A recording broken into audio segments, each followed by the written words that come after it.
Doctor B are Ambedkar ji ने कहा है, संविधान केवल वकीलों का दस्तावेज नहीं, यह जीवन का वाहन है और इसकी आत्मा हमेशा एक युग की भावना है।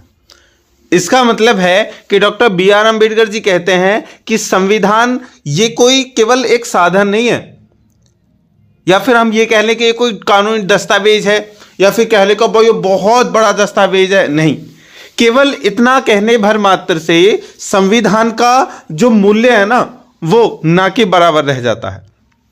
एक्चुअल में संविधान का जो मीनिंग है वो यह है कि ये एक युग का मतलब जानते हैं दोस्तों आप, जैसे होता है ना कि पहले सतयुग होते थे, ठीक है, उसके बाद में द्वापर युग, अब कलयुग, तो अभी का जो युग चल रहा है ना, उसकी आत्मा है संविधान। तो हेलो दोस्तों, गुड मॉर्निंग, कैसे हैं आप सभी? आई होप कि सभी अच्छे होंगे। हम लेकर के आ गए आपके लिए एलएलबी फर्स्ट सेमेस्टर के सेकंड पेपर कॉन्स्टिट्यूशन की ब्रह्मास्त्र वीडियो, मास्टर वीडियो। ऑलरेडी इससे related long questions, very short और शॉर्ट क्वेश्चंस हमारी प्ले लिस्ट में है, लेकिन फिर भी पूरी साल का रिवीजन जिन क्वेश्चंस में आपको प्रॉब्लम होती है, जो आपकी क्वेरी के अकॉर्डिंग हमारे पास आते हैं, उनका एक संक्षिप्त परिचय हम यहां पर लेकर के आ गए हैं। तो जल्दी से टाइम ना वेस्ट करते हुए स्टार्ट करते हैं इस मास्टर वीडियो को। जल्दी से पेन और नोटबुक निकाल करके हो जाइए रेडी, क्योंकि एक एक लाइन इसकी अपने आप में एक क्वेश्चन लगाए हुए हैं, इस बात का ध्यान रखना। हर एक हेडिंग इसके, जो भी मेरी ब्रह्मास्त्र वीडियो है उसमें हर एक हेडिंग एक क्वेश्चन है। तो चलिए स्टार्ट करते हैं संविधान के स्टार्टिंग से। Indian constitution. देखिए दोस्तों, भारत के संविधान में शामिल भारतीय लेखों का विवरण हमने यहां पे दिया है। देखिए मेन तौर पर बात यह है कि जो हमारा ये जो पेपर होने वाला है उसमें मेन तौर पर आर्टिकल 1 से लेकर के और तकरीबन 52 तक जितने भी अनुच्छेद हैं, ठीक है, उनमें से ही पूरा पेपर आने वाला है। इनमें से भी मेनली 12 से लेकर के और 35 तक, ठीक है, 12 से लेकर के 35 तक, ये 12 से और 35 तक के जो आर्टिकल्स हैं वो अपने आप में तकरीबन 60 से 70% पेपर छुपाए हुए हैं, ध्यान रखना। तो इन जो आर्टिकल्स हैं, अनुच्छेद हैं, उनको ध्यान रखना आपके लिए बहुत जरूरी है। और बेस ही हम ये बता रहे हैं। मैंने अभी स्टार्ट करूंगा आर्टिकल से ही, कौन से आर्टिकल में क्या है और संविधान में कहां से स्टार्ट हुआ है और किस में क्या है, ये नोट करना आपके लिए बहुत बहुत बहुत इंपॉर्टेंट है। क्योंकि जो भी क्वेश्चन आएगा ना, उस क्वेश्चन का आंसर जो है ना, उसको भारत के संविधान के अनुच्छेद 12, 1, 17, 21, 32 के अनुसार इस तरह से करके ही क्वेश्चन का स्टार्ट करना है, इसलिए ये बोला जा रहा है, ठीक है। चलिए देखिए, वैसे तो आपको पता है कि जो इंडियन कॉन्स्टिट्यूशन है वो दुनिया का सबसे बड़ा महान एक, जैसे भी doctor B are Ambedkar ji ने कहा है कि बहुत बड़ा एक आत्मा है एक युग की। तो उसकी हालांकि जो बनाया गया है बाबा साहब के द्वारा, ठीक है, उसमें बहुत सारी चीजें हैं, ठीक है, जिनको मैंने तो अभी तक कितना पढ़ा है अभी तक मैं कवर नहीं कर पाया हूं, लेकिन फिर भी अकॉर्डिंग टू द सिलेबस आपको पूरी कोशिश किया बताने की, ठीक है। तो जानेंगे सबसे पहले कि भारतीय संविधान के भागों में शामिल भारतीय लेखों का विवरण यहां पर है। सबसे पहले के संविधान के पार्ट बना दिए गए हैं, जैसे एक बुक होती है ना, बुक के जो चैप्टर बना दिए जाते हैं, उसके जो चैप्टर बना दिए गए हैं। तो सबसे पहला चैप्टर आर्टिकल 1 से लेकर के 4 तक है दोस्तों।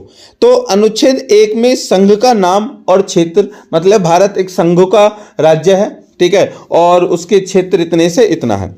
अनुच्छेद 2 में नए राज्य का प्रवेश और स्थापना। अगर भारत में कोई नया राज्य बनता है, सब डिवीजन होकर के, डिवीजन होकर के, तो उसका मेंशन किस तरह से बनना है, क्या क्या उसके लिए प्रावधान है, वो सब अनुच्छेद 2 में है। अब आ जाते हैं, बात करते हैं 3 की। तो नए राज्यों का गठन और मौजूदा राज्यों के क्षेत्र सीमाओं और नामों में परिवर्तन, जैसे अभी करते हैं ना योगी आदित्यनाथ जी के, इलाहाबाद का नाम बदल के प्रयागराज कर दिया, तो भैया वो किस में आता है, अनुच्छेद 3 में ही आता है। अब दूसरा जो चैप्टर चलेगा उसमें दोस्तों आर्टिकल 5 से लेकर के 11 तक। तो आर्टिकल 5 में है संविधान के प्रारंभ में नागरिकता के, नागरिक कौन है भारत का, किन किन आधारों पर नागरिक हैं, वो सारी चीजें। अनुच्छेद 6 कहता है हमारे संविधान का, एक निश्चित व्यक्ति की नागरिकता का अधिकार जो पाकिस्तान से भारत में स्थानांतरित हो गया है, जो मतलब कि पहले पाकिस्तान में था, अब पाकिस्तान से भारत में आया था। उसके बाद अनुच्छेद 10 कहता है कि नागरिकता के अधिकारों का निरंतरता, मतलब जो भारत का नागरिक बनेगा उसके जो अधिकार है उसकी निरंतरता कैसे चलेगी। अनुच्छेद 11 है संसद कानून द्वारा नागरिकता के अधिकार को विनियमित करेगी, मतलब कि कोई भी अगर उसमें बात है, चर्चा है या फिर कोई चेंज है तो कौन करेगी, संसद करेगी। चलिए इनको तो इतना ही जान लेना बहुत है, ठीक है, इनको इतना ही जान लेना बहुत है। अब चलते हैं पार्ट 3 पर, चैप्टर 3। अब यहां से स्टार्ट होता है हमारा सिलेबस, किसका, एलएलबी फर्स्ट सेमेस्टर के सेकंड कॉन्स्टिट्यूशन का, ठीक है, आर्टिकल 12 से लेकर के 35 तक। तो थोड़ा थोड़ा जान लेते हैं, उसके बाद इनको डीपली हम जानेंगे और ये भी जानेंगे कि कौन कौन से क्वेश्चन बनेंगे और कहां कहां से बनेंगे। सबसे पहला है अनुच्छेद 12 राज्य की परिभाषा। अनुच्छेद 13 मौलिक अधिकारों से असंतत है या उनका अल्पीकरण करने वाले कानून। अब यहीं पर अनुच्छेद 13 में आ जाते हैं मौलिक अधिकार, मतलब कि फंडामेंटल ऑफ राइट्स। तो इंपॉर्टेंट फंडामेंटल राइट्स, देखिए यहां पर थोड़ा थोड़ा हम यहां पर मतलब कि इनके बारे में पढ़ते रहेंगे, मतलब कि इंट्रोडक्शन देते रहेंगे ताकि आपको थोड़ा सा नॉलेज रहे।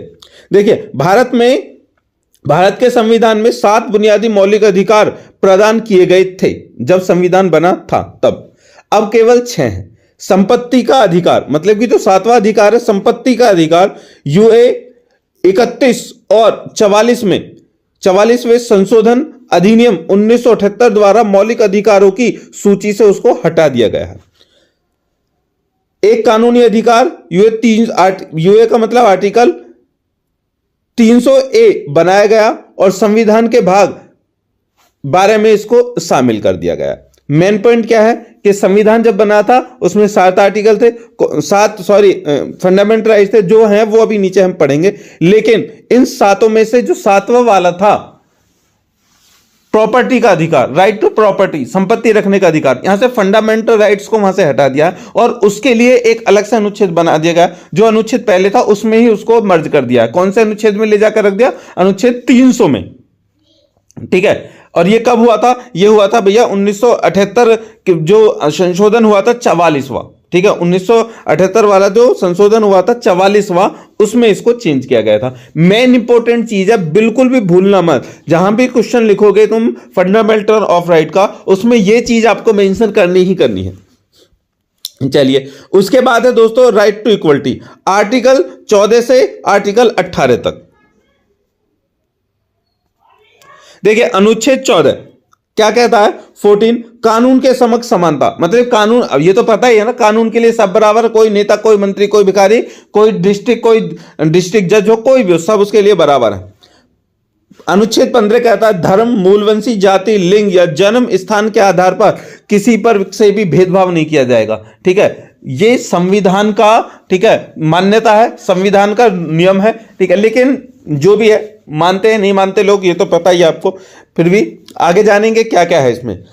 अनुच्छेद 16 है सार्वजनिक रोजगार के मामले में अवसर की समानता। सार्वजनिक रोजगार मतलब कि किसी को भी कोई भी काम करने का अधिकार है और कहीं भी अपनी काम वो कर सकता है। अनुच्छेद 17 अस्पृश्यता का अंत, छुआछूत आपने देखा होगा बहुत ज्यादा थी, ठीक है, 47 से पहले, हालांकि अब भी है, ठीक है, और ये मेरा मानना है कि इतने आसानी से खत्म नहीं होने वाली, तो उसको भी इन्होंने गैरकानूनी बनाया, उसके खिलाफ भी कानून है। आ गया अनुच्छेद 18 उपाधियों का उन्मूलन। उसके बाद right to freedom article 19 to article 22, यहां पर चलेगा स्वतंत्रता का अधिकार। अब किस किस चीज की स्वतंत्रता है वो पढ़ेंगे हम अनुच्छेद 19 से लेकर के 22 तक। सबसे पहले अनुच्छेद 19 सभी नागरिकों को 6 अधिकारों की गारंटी देता है। देखिए सभी जितने भी नागरिक हैं, भारत के जो नागरिक हैं, according to the under section, ठीक है, तो अनुच्छेद 19 मतलब कि सभी नागरिकों को 6 अधिकारों की गारंटी देता है, जो भारत के संविधान के अकॉर्डिंग जो नियम है उसके अकॉर्डिंग जो भारत का नागरिक है, ये केवल उसके लिए है, किसी विदेशी के लिए नहीं है, ध्यान रखना। नंबर 1 भाषण और अभिव्यक्ति की स्वतंत्रता, शांतिपूर्वक और बिना हथियार के इकट्ठा होने की स्वतंत्रता, संघ या यूनियन बनाने की स्वतंत्रता, भारत के पूरे क्षेत्र में स्वतंत्र रूप से घूमने की स्वतंत्रता, भारत के किसी भी हिस्से में निवास करने और बसने की स्वतंत्रता, कोई भी पेशा अपनाने या व्यवसाय व्यापार या व्यवसाय करने की स्वतंत्रता। तो ये 6 के 6 जो हमें कार्य दिए गए हैं, ये स्वतंत्रता है, आजादी। उसके बाद अनुच्छेद 19 हो जाएगा यहां पर समाप्त। उसके बाद में चलेगा दोस्तों अनुच्छेद 20। अनुच्छेद 20 में क्या कहते हैं? अपराधों के लिए दोष सिद्धि के संबंध में संरक्षण। मतलब कि जब तुम किसी अपराध में पकड़े जाते हो, ठीक है, तो अब ऐसा नहीं है कि तुम्हें पकड़ के सीधे फांसी पर लटका दिया जाएगा, नहीं, तुम्हारी भी सुनी जाएगी कि तुमने दोष किया है या नहीं है, तुमने अपराध किया है, क्यों किया है, कैसे किया है, सारी चीजें तुम्हें, ठीक है, तुम्हारे लिए भी संरक्षण प्रदान किया जाएगा कि तुम्हारे अगर खिलाफ तुमने किया है, नहीं किया, लेकिन किसी ने तुम्हें फंसा दिया है तो तुम उससे कैसे बच सकते हो, सारी कंडीशन इसमें देखी जाएंगी। उसके बाद आएगा अनुच्छेद 21। उसमें जीवन और व्यक्तिगत स्वतंत्रता का संरक्षण, जीने का ठीक है, जीने का क्या है इसमें अधिकार, मृत्यु का भी अधिकार है। देखिए, जीवन और व्यक्तिगत स्वतंत्रता का अधिकार है, किसी को भी जीने का और मरने का दोनों का अधिकार होता है। अभी आपने देखा होगा कि सोशल मीडिया पे एक खबर फैल रही थी कि यूपी के एक बलिया, शायद ऐसा कोई वो है, मतलब कि डिस्ट्रिक्ट है, जिला है, वहां की एक लोअर वो थी, जज थी, ठीक है, तो उनके साथ में शोषण हो रहा था। उन्होंने जो हमारे भारत के सर्वोच्च न्यायाधीश हैं, ठीक है, उनसे उन्होंने कहा, लेटर लिखा, पत्र लिखा और उन्होंने इच्छा मृत्यु मांगी, क्योंकि संविधान में इच्छा मृत्यु मांगने का भी अधिकार है। चलिए आगे है right against exploitation, article 23 and article 24। तो अनुच्छेद 23 क्या कहता है? मानव तस्करी और बलात् श्रम का निषेध। मतलब कि व्यक्तियों की खरीद बेच बंद होनी चाहिए और बलात् श्रम मतलब कि जो बच्चे हैं उनसे काम नहीं करवाना चाहिए। अनुच्छेद 24 कारखानों और खदानों में 14 वर्ष से कम उम्र के बच्चों के रोजगार पर प्रतिबंध। में 14 वर्ष से जो कम उम्र का होगा वहां आपको कहीं भी काम नहीं करेगा, करता हुआ पाया गया तो उसके मालिक जो काम करवा रहा है उसके खिलाफ में वो गया, समझो।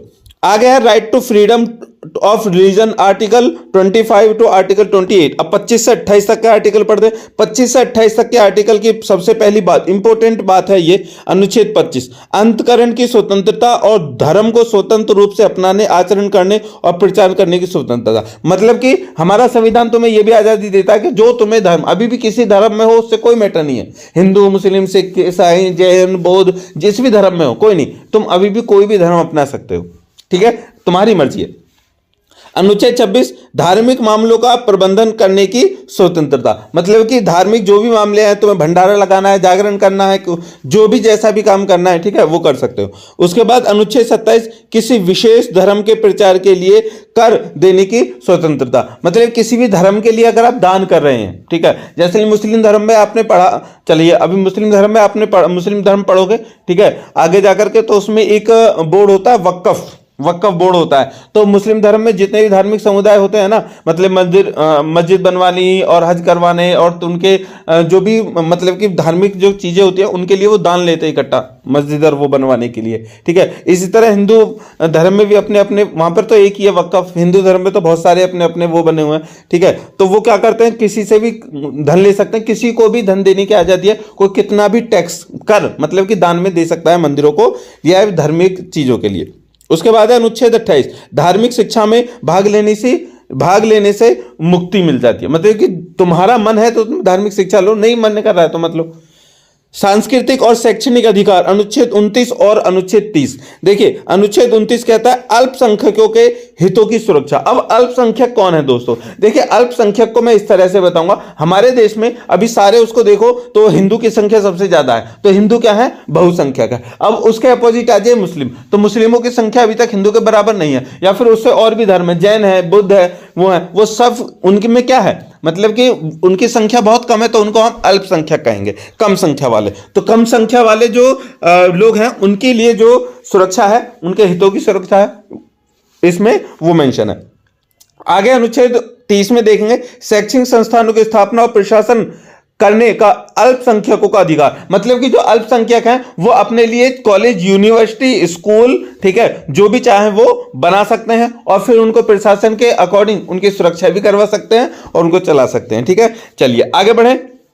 नेक्स्ट है दोस्तों संवैधानिक उपचारों का अधिकार, अनुच्छेद 32। यहां से स्टार्ट होता है एक और पार्ट।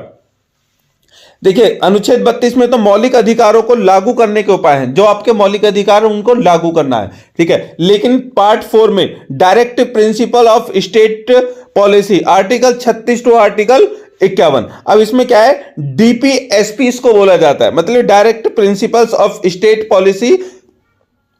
इनको बोलते हैं नीति निर्देशक तत्व, राज्य के नीति निर्देशक तत्व, जो किसमें पाए जाएंगे आपको दोस्तों, अनुच्छेद 36 से लेकर 51 में। ठीक है, और 51 के बाद ही जो मतलब कब 51 देखेंगे, जितनी चीजें ऊपर देखते आ रहे हैं, ठीक है, आर्टिकल 12 के बाद में, उसके बाद में और 51 तक, इतने के बीच में जो जो चीजें हैं ना, बस इसी में से पेपर बनने वाला है। तो बिल्कुल भी घबराइए मत। बहुत सारे बच्चे हैं वो कंफ्यूज हो जाते हैं, सर क्या है इसमें, तो समझ में नहीं आ रहा, कोई आर्टिकल कहीं है, कोई चीजें कैसी हैं। लेकिन हमने यहाँ पर जो है ना एक क्रम बनाया है बहुत अच्छे से उसको बताने के लिए आपको, ताकि आपको कंफ्यूजन ना हो। तो बिल्कुल भी टेंशन ना लीजिए, बहुत ईजी से समझ में आ जाएगा। बस आप जैसे जैसे हम बताते हैं उस तरह से आप हमारे इंस्ट्रक्शंस को फॉलो करते रहिए और पढ़ते रहिए। चलिए अब चलते हैं आगे। हमारे कितने पॉइंट हो गए, 3 चैप्टर पूरे हो गए। अब चौथा चैप्टर है डीपीएसपी। डीपीएसपी मतलब राज्य के नीति निर्देशक तत्व। देखिए अनुच्छेद 36 परिभाषित करता है, क्या परिभाषित करता है कि डीपीएसपी मतलब कि राज्य के नीति निर्देशक तत्वों का अनुप्रयोग संबंधित लेख में राज्यों के नीति निर्देशक सिद्धांतों के बारे में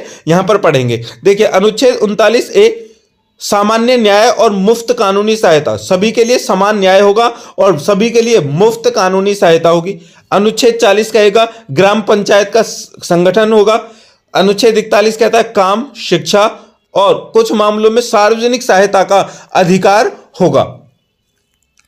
उसके बाद में है अनुच्छेद 43 श्रमिकों मतलब मजदूरों के लिए जीवन निर्वाह मजदूरी आदि का प्रबंध करेगा। उद्योग के प्रबंधन में श्रमिकों को भागीदारी देगा। समान नागरिक संहिता, ठीक है, जो कि केवल गोवा के लिए है। उसके बाद में है बच्चों के लिए निःशुल्क एवं अनिवार्य शिक्षा का प्रावधान करेगा। ये जो कौन करेगा, ये राज्य सरकार, ठीक है, देश करेगा, ध्यान रखना। मतलब कि ये चीजें हैं जो तुम्हारे लिए देश करेगा। आगे है अनुसूचित जाति, एससी, अनुसूचित जाति जनजाति, एसटी और ओबीसी के शैक्षिक और आर्थिक हितों को बढ़ावा देगा। ठीक है, यहां से जो चीजें है वो चीजें, इसमें जो चीजें हो जाती है एक आरक्षण की। ठीक है, अब इसने कहा है एससी, एसटी और ओबीसी तीनों जो वर्ग हैं उनके लिए वो आरक्षण देगा, उनके जो शिक्षा के जो अधिकार हैं उनको बढ़ाएगा। उसके बाद अनुच्छेद 47 पोषण स्तर और जीवन स्तर को अपर उठाना और सार्वजनिक स्वास्थ्य में सुधार करना राज्य का कर्तव्य है। मतलब कि राज्य की देखभाल करना, उसके लिए खाने के पीने का इंतजाम करना, अच्छी शिक्षा उनको देना, अच्छा स्वास्थ्य उनको देना, बहुत सारी चीजें, ठीक है, जो उसमें आता है। अभी देखते हो ना ये कि दीपावली पर जो AQI जो लेवल है वो जो बढ़ जाता है, उसके लिए क्या करवाते हैं सरकार, कभी उसको वो डुप्लीकेट मतलब कि जो डुप्लीकेट रेन बारिश करवा रहे हैं, कभी कुछ करवा रहे हैं, कभी कुछ करवा रहे हैं। ठीक है, बीमारी कोरोना हो गया, कोरोना में कोरोना हो गया, सभी को कुछ नहीं करना पड़ा, सरकार फ्री टीके लगा रही है, सब कर रही है। किसके अंतर्गत आता है, अनुच्छेद 47 के अंतर्गत। आगे पढ़ते हैं, बस चलने वाला है लास्ट यहां पर अनुच्छेद 48 कृषि एवं पशुपालन का संगठन। मतलब कृषि और पशुपालन से रिलेटेड जितनी भी समस्याएं, जितनी भी कोई भी प्रॉब्लम होगी वो कौन देखेगी, सरकार देखेगी। अनुच्छेद 49 प्राकृतिक मानव के स्मारकों और स्थानों और वस्तुओं का संरक्षण करेगी। मतलब प्राकृतिक जितनी जिसमें पूरा एनवायरमेंट ले लीजिए, ठीक है, पूरा एनवायरमेंट ले लीजिए, एनवायरमेंट की कौन क्या होगा भैया, उसकी सुरक्षा करेगा कौन, सरकार करेगी। अनुच्छेद 50 न्यायपालिका और कार्यपालिका को से अलग करना। न्यायपालिका और कार्यपालिका दोनों को अलग रखेगी, मतलब कि जज, लॉयर, ठीक है, और एडवोकेट ये अलग पार्ट होंगे, और दूसरी तरफ पुलिस प्रशासन ये अलग पार्ट होगा। उसके बाद अनुच्छेद 51 अंतरराष्ट्रीय शांति और सुरक्षा को बढ़ावा देना। मतलब अंतरराष्ट्रीय लेवल पर क्या करेगा, सभी को सुरक्षा प्रदान करेगा और सभी की बातों को मानेगा। जैसे WHO है, ठीक है, और बहुत सारे संगठन है वो जो चल रहे हैं उनकी बातें माने, क्योंकि देशों से लड़ाई नहीं करनी है और देशों से लड़ाई नहीं करनी है। यहां से part 4A fundamental duties article 51A में आपको देखने के मिलेंगे, जिसमें 11 मौलिक कर्तव्य हैं। 42वें संशोधन अधिनियम 1976 में 10 मौलिक कर्तव्य जोड़े गए हैं। 86वें संशोधन अधिनियम 2002 ने सूची में एक और नया कर्तव्य जोड़ा है। तो यहां तक का जो जितना भी अभी हमने बताया है आपको, ये तो दोस्तों केवल कंटेंट है। कंटेंट के बारे में आप ज्यादा मत सोचो, ज्यादा आगे भी ज्यादा कुछ नहीं है, ठीक है। केवल इन चीजों को आपने रट लिया, बस काम हो गया, आपके 70% 70-80% नंबर आ जाएंगे, ठीक है। तो उसकी टेंशन मत लीजिए। चलिए, तो अब यहां तक कंटेंट पता चल गया आपको। ये सभी को नोट करना बहुत जरूरी है, ये नोट करना बहुत जरूरी है, रटना जरूरी है, आपको पता होना चाहिए अनुच्छेद 48 में क्या है, 49 में क्या है, 50 में क्या है, 51 में क्या है। और इसके साथ साथ में एक और चीज है जो आपको नोट करनी है। क्या है वो पता है? प्रीम्बल। प्रीम्बल, ठीक है। प्रीम्बल मतलब प्रस्तावना, ठीक है। संविधान की प्रस्तावना, संविधान की प्रस्तावना रटनी है, और ये आर्टिकल ये रटने है। अगर इतनी चीजें रट ली ना, बस समझ लो कि आपका पूरा काम हो गया। बस थोड़ा सा काम है कि बस थोड़ी सी क्वेश्चन को, हमारी एक और वीडियो है जो हमारे लॉलाई बाय एमडी चैनल पर बनी हुई है, जिसमें आप देख लीजिए कि पेपर कैसे अटेम्प्ट करें, how to attempt exam, best तरीका है उसमें बताया गया है। इन चीजों को याद कर लीजिए, उसको देख लीजिए, बस। बाकी तो आपको कुछ करने की आवश्यकता नहीं है। थोड़ा बहुत रह गया है 10-20%, वो अभी हम बता देते हैं इस वीडियो में आगे चल के, ठीक है। चलिए स्टार्ट करते हैं आगे। तो सबसे पहले देखेंगे दोस्तों, धर्मनिरपेक्ष क्या है। यह क्वेश्चन आता है आपसे, शॉर्ट में पूछा जाता है धर्मनिरपेक्ष। देखिए धर्मनिरपेक्ष क्या है। धर्मनिरपेक्ष को इंग्लिश में बोलते हैं सेकुलर, ठीक है, सेकुलरिज्म। देखिए धर्मनिरपेक्ष शब्द अंग्रेजी भाषा के सेक्युलर शब्द का हिंदी रूपांतरण है। सेकुलर शब्द की व्युत्पत्ति लैटिन भाषा के सर्क्युलम शब्द से हुई है, जिसका अर्थ है संसार अथवा युग। इस प्रकार शब्द व्युत्पत्ति के आधार पर धर्मनिरपेक्ष शब्द से अभिप्राय सांसारिक, लौकिक अथवा ऐतिहासिक से। दूसरे शब्दों में धर्मनिरपेक्ष धार्मिक अथवा परलौकिक का प्रतिलोम है। ध्यान रखना, धर्म का या फिर धर्मनिरपेक्ष जो है धर्म का प्रतिलोम है। मतलब कि धर्म और उसका अपोजिट क्या हो गया? धर्मनिरपेक्ष। कितने अच्छे बच्चे हैं आप। धर्म निरपेक्ष, ठीक है। मतलब कि यहां हो गया डे, तो ये हो गया नाइट, काला गोरा, अपोजिट है, ध्यान रखिए बस इतना। तो धर्म निरपेक्ष और धर्म दोनों में अंतर क्या है? जो धर्म को मानने वाला है वो धार्मिक, और जो धर्म को ना मानने वाला है या फिर धर्म को जानकर भी ना माने, या कोई भी कंडीशन हो सकती है, वो किसी भी धर्म, एक धर्म का जो है वो समर्थन ना करता हो या फिर सभी धर्मों का समर्थन करता हो, उसको बोलेंगे धर्म निरपेक्षी। अंडरस्टैंड? आगे चलें, आगे देखते हैं। जॉर्ज ऑस्लर के शब्दों में धर्मनिरपेक्ष का अर्थ इस विश्व या वर्तमान जीवन से संबंधित है जो धार्मिक या द्वैतवादी विचारों से बंधा हुआ न हो। मतलब कि धार्मिक चीजों को मानने वाला बिल्कुल भी, मतलब ये नहीं है कि सभी धर्मों को, किसी भी धर्म को मानने वाला ना हो, ऐसे कह सकते हैं। या फिर अभी कहते हैं अरे आज तो भैया वो, हाँ अब तो नवरात्रे चल रहे हैं और तुम्हें व्रत रहना पड़ेगा। ओहो, कोई व्यक्ति नहीं रह रहा है व्रत, वो मैं क्यों रहूं, मैं तो नहीं मानता, तो धर्मनिरपेक्ष आ जाएगा। रमजान है, रमजान अगर नहीं रखता है, ऐसा नहीं है कि रमजान नहीं रखता है और मुस्लिम धर्म के लिए कुछ गलत सलत कहता है, कुछ भी करता है, नहीं नहीं नहीं, ऐसा नहीं है, बस वो मानता नहीं है, नहीं रखना भैया, मुझे धर्म में नहीं मानना है, ठीक है। या फिर सही है, गलत नहीं कहेगा वो किसी भी धर्म के लिए, सभी धर्म को कहेगा हाँ भी सभी धर्म अच्छे हैं, किसी भी धर्म एक को नहीं कहेगा, ठीक है, तो उसको धर्मनिरपेक्ष कहेंगे।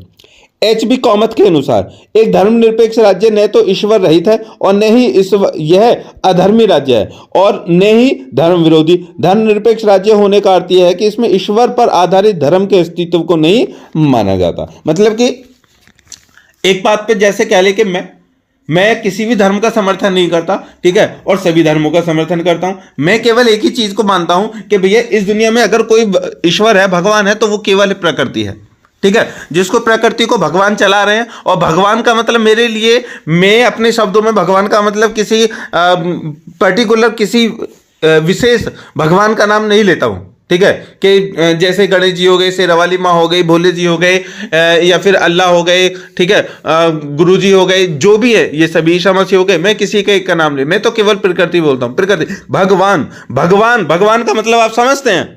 भगवान का मतलब आप समझते हैं? हे भगवान, हे भगवान। भगवान बहुत अच्छा शब्द है। अब यहां पर बात आ गई है तो मैं आपको बता देता हूं। देखिए आज एक अमेजिंग चीज बता देता हूं, 1 मिनट की बात है। हम यहां पर लिखेंगे भगवान, भगवान, ठीक है। अब मैं जो मानता हूं भगवान को मानता हूं, भैसे भूमि,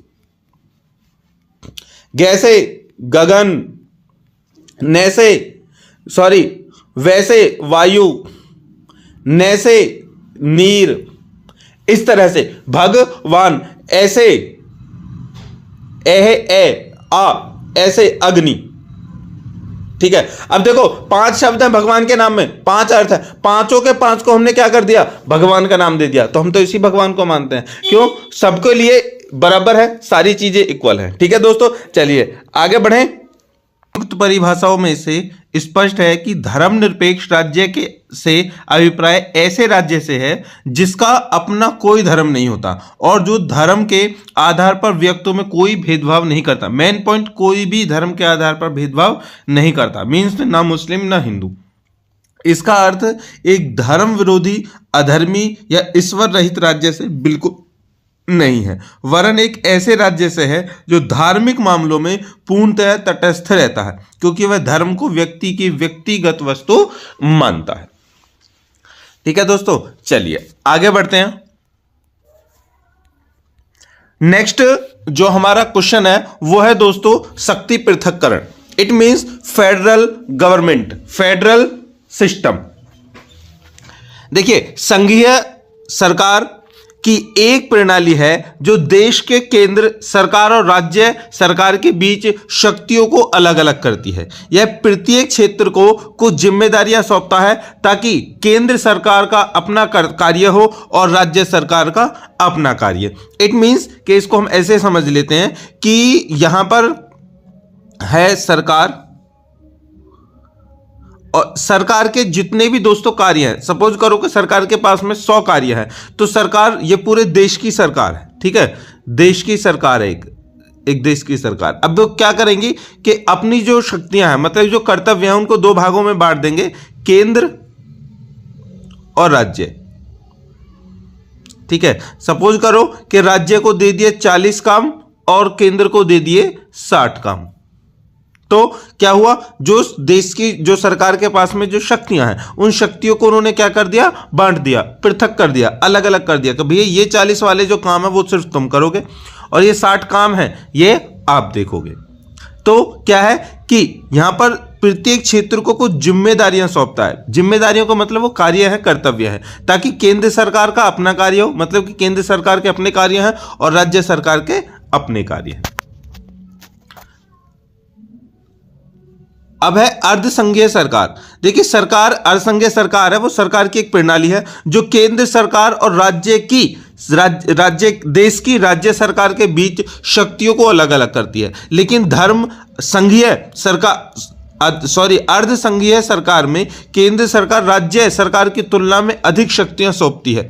अर्धकेंद्रीय सरकार प्रणाली में केंद्र सरकार राज्य सरकार द्वारा लिए गए निर्णय में हस्तक्षेप कर सकती है। अब देखिए हमारा जो दोस्त का जो सिस्टम है वो है फेडरल सिस्टम।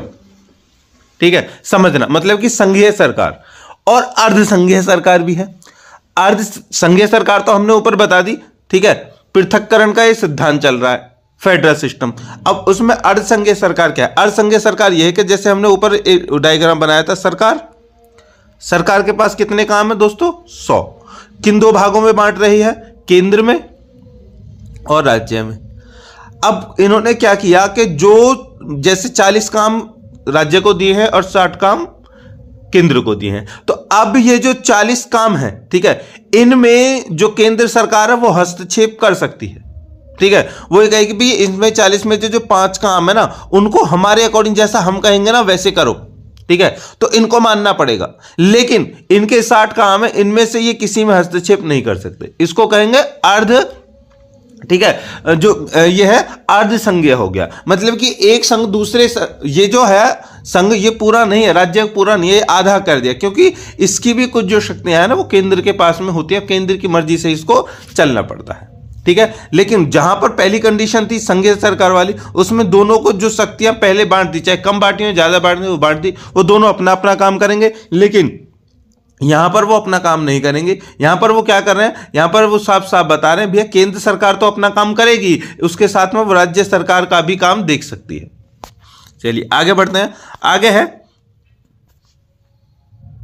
भारतीय संघवाद की प्रकृति। देखिए भारत के संविधान में भारत को एक संघ के रूप में वर्णित नहीं किया गया है। हालांकि भारतीय संविधान का अनुच्छेद भारत को राज्यों के संघ के रूप में वर्णित करता है। ध्यान रखना, राज्यों का संघ, एक संघ नहीं है, राज्यों का संघ है। अब राज्य के साथ साथ में केंद्र भी है, तो उन सब का एक ग्रुप है जो भारत है। कह सकते हैं कि संविधान के अनुच्छेद 1 की तरह कि भारत को राज्यों का संघ कहा जाता है। राज्यों का, बहुत सारे राज्य हैं, ठीक है, उनका संघ कहा जाता है। अनुच्छेद 1 भारत को राज्यों के संघ के रूप में वर्णित करता है। इसका मतलब है कि भारत विभिन्न राज्यों से मिलकर बना एक संघ है जो इसका अभिन्न अंग है। यहां राज्य संघ से अलग नहीं हो सकते, उनके पास संघ से अलग होने की शक्ति नहीं है। एक सच्चे संघ में गठित इकाइयों या राज्यों को संघ से बाहर आने की स्वतंत्रता होती है। कहने का मतलब है जितने भी राज्य हैं वो देश के अंडर ही काम करेंगे। ऐसे समझिए कि एक परिवार है, परिवार का मुखिया है, ठीक है, और वो सब पर कंट्रोल करता है। अब उसके जितने भी जो फैमिली मेंबर हैं, ठीक है, वो उसके अकॉर्डिंग ही काम करेंगे। तो इसी तरह से देश है, संघ है, संघ बना ही उन सब राज्यों से। मतलब कि जैसे घर को परिवार कब बनेगा, जब सारे लोग एक साथ रह रहे हैं तभी तो परिवार है। अगर फैमिली के कहीं और रहने लगे, कहीं और रहने लगे, अलग अलग चले गए सारे के सारे, ठीक है, और एक दूसरे को नहीं सुनने वाले ना कहने वाले, तो वो कहां से परिवार रहा। इसी तरह संघ है, संघ एक फैमिली ही है जिसमें बहुत सारे राज्य और केंद्र है, वो अलग नहीं हो सकते हैं। भारत एक सच्ची संघीय सरकार नहीं है, क्योंकि एक संघीय सरकार की विशेषताओं और एकात्मक सरकार की विशेषताओं को जोड़ती है, जिसे अर्ध संघीय सरकार भी कहा जाता है। अर्ध संघीय सरकार जो हमने पहले बताई थी, देखिए सरकारें जो होती हैं दो तरह की होती हैं दोस्तों। एक तो होती है लोकतंत्रात्मक, ठीक है, और एक होती है एकात्मक। अब दोनों में अंतर समझो। लोकतंत्रात्मक जो अभी हमारे देश में है, भारत में, कैसे कि लोकतंत्र सरकार उसे कहते हैं जहां पर लोगों का तंत्र होता है, मतलब कि लोग वोटिंग करके अपना नेता बनाते हैं। एकात्मक सरकार में लोगों का कोई मैटर नहीं रहता। एकात्मक सरकार में जो सरकार है वो ही अपने अकॉर्डिंग किसी एक को राजा चुन लेती है। अब कंडीशन ये है, चलो ये बात तो सही है, लेकिन हमारे भारत में जो नया जो वो है उसको बोला गया है कि हमारा जो भारत है वो लोकतंत्रात्मक भी नहीं है और एकात्मक भी नहीं है। उसका कारण क्या है, उसमें आ जाता है संघीय और अर्धसंघीय चीज। अब अर्धसंघीय चीज को मैंने ऊपर बताया था कि अर्धसंघीय क्या है, ठीक है।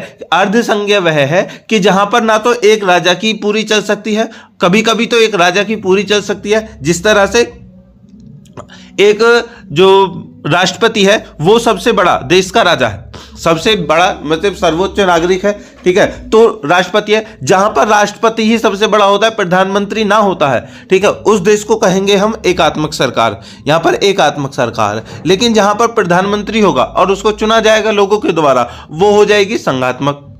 लोकतंत्रात्मक या संघात्मक आप कह सकते हैं। लेकिन अब कंडीशन यह है भारत में कि एक समय ऐसा भी आ सकता है कि जब देश में क्या हो, अलगाव फैल रहा हो या किसी के खिलाफ उन्होंने युद्ध की वो कर दी हो, मतलब कि देश ने एक युद्ध के लिए बोल दिया हो। अब जो भारत की एकात्मक सरकार है, ठीक है, ना तो भारत की एकात्मक सरकार ही है और ना ही संघात्मक है, क्योंकि एक समय जब ऐसा आता है देश में, जब आपत्ति आती है तो महाभियोग लग जाता है, महाभियोग लग जाता है। अब महाभियोग में क्या होता है दोस्तों कि जो पूरी जो शक्तियां हैं जो केंद्र और राज्य के पास है वो दोनों की दोनों छिन जाती हैं और राष्ट्रपति के पास में पहुंच जाती हैं। अब राष्ट्रपति के पास में सारी शक्तियां पहुंच जाती हैं, तो जैसे एक बात वैसे समझा देते हैं। देखो सरकार थी, हमने एक पहला वो बनाया था, ठीक है। अब सरकार ने क्या किया है, यहां पर संघात्मक सरकार में और जो फेडरल सिस्टम ये बना है उसमें क्या था कि अपनी शक्तियों को दो जगह बांट दिया था, यहां केंद्र में और यहां पर राज्य में, ठीक है। अब यहां पर कौन सी सरकार चल रही है? संघात्मक लोकतंत्रात्मक सरकार चल रही है, इस तरह से जानिए। अब एकात्मक सरकार में कैसे परिवर्तन होगा? एकात्मक सरकार में ऐसे परिवर्तन होगा कि ये पूरा देश है, इसमें कोई गड़बड़ी हो गई कहीं पर, ठीक है, और लोकसभा में और राज्यसभा, मतलब कि लोकसभा ये केंद्र और राज्यसभा दोनों संसद में बैठ नहीं रहे हैं, कोई दिक्कत हो गई कुछ भी समझ लीजिए, ठीक है, वो संसद में नहीं बैठ रहे हैं। अब देश में कोई फैसला लेना है तो अब यहां पर अब आ जाएगा राष्ट्रपति, मतलब कि देश में होता ही है, लेकिन राष्ट्रपति के यहां से ये सारी जो इनको शक्तियां प्रदान थी वो कट जाएंगे और सीधी शक्तियां किसके पास पहुंच जाएंगे? अब राष्ट्रपति के पास में। अब जब राष्ट्रपति पूरे देश की कमान संभालता है उस समय, तो वो सरकार बन जाती है एकात्मक। इसलिए कहा गया है कि भारत की जो सरकार है ना तो संघात्मक है ना ही एकात्मक है, ये अर्ध संघात्मक इसको कहा गया है, ठीक है। चलिए, फिर उसके बाद में जब जो भी समस्या हुई, कुछ भी हुआ, ये सन 1971 में जब पाकिस्तान से युद्ध हुआ था उस समय पर एक महाभियोग लगा था, ठीक है। चलिए, उसके बाद में जो समस्या जो सॉल्व हो जाएगी या फिर संसद दोबारा से बैठने लग जाएगा, लोकसभा राज्यसभा के लोग वहां पहुंच जाएंगे, तो फिर यहां से ये इनका खत्म हो जाएगा, फिर ये दोनों चालू हो जाएगी, ठीक है। तो ये जो विपरीत परिस्थितियां आती है, ऐसी कंडीशन आती है कि जब परिस्थितियां आ जाएं जो अनुकूल ना हो, तो उस समय पर हमारा देश जो कौन सा बन जाता है? एकात्मक सरकार बन जाती है। और अन्यथा हमारा देश वो चल ही रहा है किस पर? लोकतंत्रात्मक, मतलब संघीय सरकार पर। आगे बढ़े, भारतीय संविधान की संघीय विशेषताएं। देखिए, सरकार के दो सेट हैं, भारत में सरकार के दो सेट हैं, और वह है संघ सरकार और केंद्र सरकार। केंद्र सरकार पूरे देश की देखभाल करती है और राज्य सरकार मुख्य रूप से राज्यों की लिए ही काम करती है। दोनों सरकारों का कामकाज अलग अलग है। अब है शक्तियों का विभाजन। भारत के संविधान द्वारा केंद्र सरकार और राज्य सरकार के बीच शक्तियों का विभाजन किया गया है। भारतीय संविधान की 7वीं अनुसूची बताती है कि राज्य और केंद्र सरकार के बीच शक्तियों का विभाजन कैसे किया जाता है। केंद्र और राज्य दोनों सरकारों को की अलग अलग शक्तियां और जिम्मेदारियां हैं। भारत संविधान की 7वीं अनुसूची में संघ सूची, राज्य सूची और समवर्ती सूची शामिल है, जिसमें अगर आपको इन दोनों की शक्तियां देखनी है और कैसे कैसे बढ़ती है तो संघ सूची में मिलेंगी। देखिए, संघ सूची, इनमें वे सभी मामले शामिल है जिन पर केंद्र सरकार ही कानून बना सकती है। और राज्य सूची है, राज्य सूची क्या है? इनमें वे सभी मामले शामिल है जिन पर राज्य सरकार अपना कानून बना सकती है। समवर्ती सूची ऐसी है, इनमें वे सभी मामले शामिल है जिन पर केंद्र और राज्य सरकार दोनों मिलकर के कानून बना सकती है। आगे दोस्तों, लिखित संविधान। देखिए, भारत का संविधान दुनिया का सबसे बड़ा संविधानों में से एक है, सबसे बड़े संविधानों में से एक है, जिसमें 395 अनुच्छेद, 22 भाग और 12 अनुसूचियां शामिल हैं। भारतीय संविधान का प्रत्येक अनुच्छेद स्पष्ट रूप से लिखा गया है और उस पूरे विस्तार की चर्चा की गई है। संविधान की सर्वोच्चता। भारत के संविधान को भूमि का सर्वोच्च कानून माना जाता है। ध्यान रखना, पूरे अर्थ का सबसे बड़ा, सबसे अच्छा कानून माना जाता है। भारत के संविधान के विरुद्ध कोई भी कानून न तो बनाया जा सकता है और न ही पारित किया जा सकता है। भारत का संविधान देश के सभी नागरिक और संगठनों से ऊपर है। आगे, सर्वोच्च न्यायपालिका। सर्वोच्च न्यायपालिका क्या है? देखिए, भारत के सर्वोच्च न्यायालय को देश का सर्वोच्च न्यायालय माना जाता है। सर्वोच्च न्यायालय का निर्णय सभी न्यायालयों के लिए बाध्यकारी है और उसे संविधान के अनुच्छेदों की व्याख्या करने की शक्ति प्राप्त है। मतलब कि सर्वोच्च न्यायालय ही ऐसा जो ऐसी अदालत है जहां पर उनके जो जज हैं वो संविधान को परिभाषित कर सकते हैं, संविधान को उल्लेखित कर सकते हैं, उसके जो भी अनुच्छेद हैं उनकी व्याख्या वो कर सकते हैं। वो आपने देखी होंगे ना, जैसे हम क्वेश्चन पढ़ाते हैं उस पर लिखा जाता है, ठीक है, कि भाई इसकी परिभाषा संविधान में नहीं दी गई है, लेकिन फिर भी सर्वोच्च न्यायालय के कुछ निर्णय हैं जिनमें उनके बारे में कुछ बताया गया है। तो वो वाला पॉइंट है, वो इसी पर जो है फॉलो किया जाता है। आगे द्विसदनीय विधान, मतलब 2 सदनों का विधान। अभी तक जो ये सारी जो प्रक्रिया चल रही है वो संविधान को ही समझने के लिए चल रही है दोस्तों, ठीक है, कि संविधान कैसा है। ये सारे क्वेश्चंस आपको मेंशन हैं, आपको मिलेंगे पेपर में, इसलिए बहुत इंपॉर्टेंट है, ध्यान से रखना। देखिए, भारत में विधायिका 2 सदन है, इसके 2 सदन है, और वे हैं लोकसभा और राज्यसभा। संसद की ऊपरी सदन जो राज्यों का प्रतिनिधित्व करता है वह राज्यसभा है, और संसद का निचला सदन जो सामान्य रूप से लोगों का प्रतिनिधित्व करता है वह है लोकसभा। अब भारत के संविधान में संघवाद की विशेषताएं जैसे शक्ति का विभाजन, सर्वोच्च न्यायपालिका, सरकार के 2 सेट, द्विसदन विधानसभा आदि शामिल हैं, जो स्पष्ट रूप से इसकी संघीय प्रकृति को दर्शाते हैं। राज्य और केंद्र सरकार के बीच शक्ति का विभाजन मतलब शक्ति पृथक्करण भारत की संघीय प्रकृति को दर्शाता है, और न्यायपालिका की सर्वोच्च न्यायालय की पूर्ण शक्ति को दर्शाती है कि उसका निर्णय सर्वोच्च है और सभी अदालतों के लिए बाध्यकारी है। हालांकि केंद्र सरकार को दी गई शक्तियों का महत्व राज्य सरकार की तुलना में अधिक है। हमने पहले जो रेशो बताया था ना कि भाई राज्य सरकार के पास 40 काम है तो केंद्र सरकार के पास 60 है, इसलिए बताया था क्योंकि हमेशा ऐसा रहता है, केंद्र सरकार के पास ज्यादा शक्तियां होती हैं और राज्य सरकार के पास कम होती हैं। उसका रीजन यह है कि राज्य सरकार जो है वह केवल एक ही राज्य को देखती है और केंद्र जो है वो पूरे देश को देखती है। चलिए आगे है, सरकार का संसदीय स्वरूप क्या है। अब ये क्वेश्चन आ सकता है आपके लिए बनके, इसलिए इंपॉर्टेंट है। सरकार का मतलब कि जो भारत सरकार है उसका संसदीय रूप क्या है, या संसद किसे कहते हैं, संसद के किस तरह से चलती है, वो सारी चीजें इसमें मेंशन की गई हैं। देखिए, सरकार का संसदीय स्वरूप एक लोकतांत्रिक प्रणाली है जहां संसद में बहुमत या सबसे महत्वपूर्ण प्रतिनिधित्व रखने वाला राजनीतिक दल सरकार बनाता है। मतलब जिस पार्टी को सबसे ज्यादा वोट मिलती है तो वही तो वहां पर सरकार बनाता है। इस पार्टी का नेता देश का प्रधानमंत्री बनता है और सरकार के इस संसदीय रूप में विभिन्न कार्यों को करने के लिए अपने मंत्रियों का मंत्रिमंडल चुनता है।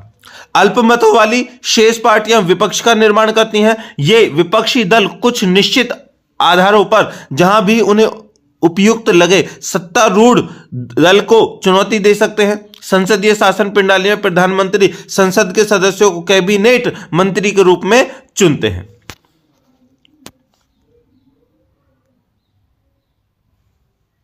देखिए, अभी यहां से मुझे एक बात आई, अभी इन्होंने कहा है कि विपक्ष की जो पार्टी है वो अगर पक्षीय पार्टी जिसकी सरकार बनी हुई है अगर वो कुछ गड़बड़ करती है तो कुछ आधारों को उस पर उसको चुनौती दे सकते हैं। लेकिन दोस्तों, एक बहुत ही मैं ये कहूंगा कि अभी जघन्य अपराध है, ये देशद्रोह है, ये क्या है मुझे नहीं पता है। लेकिन अभी जो देश की जो सरकार चल रही है, देश की जो प्रणाली चल रही है, देश की जो व्यवस्था चल रही है ना, वो ये समझ लिए बहुत ही गंदी चल रही है।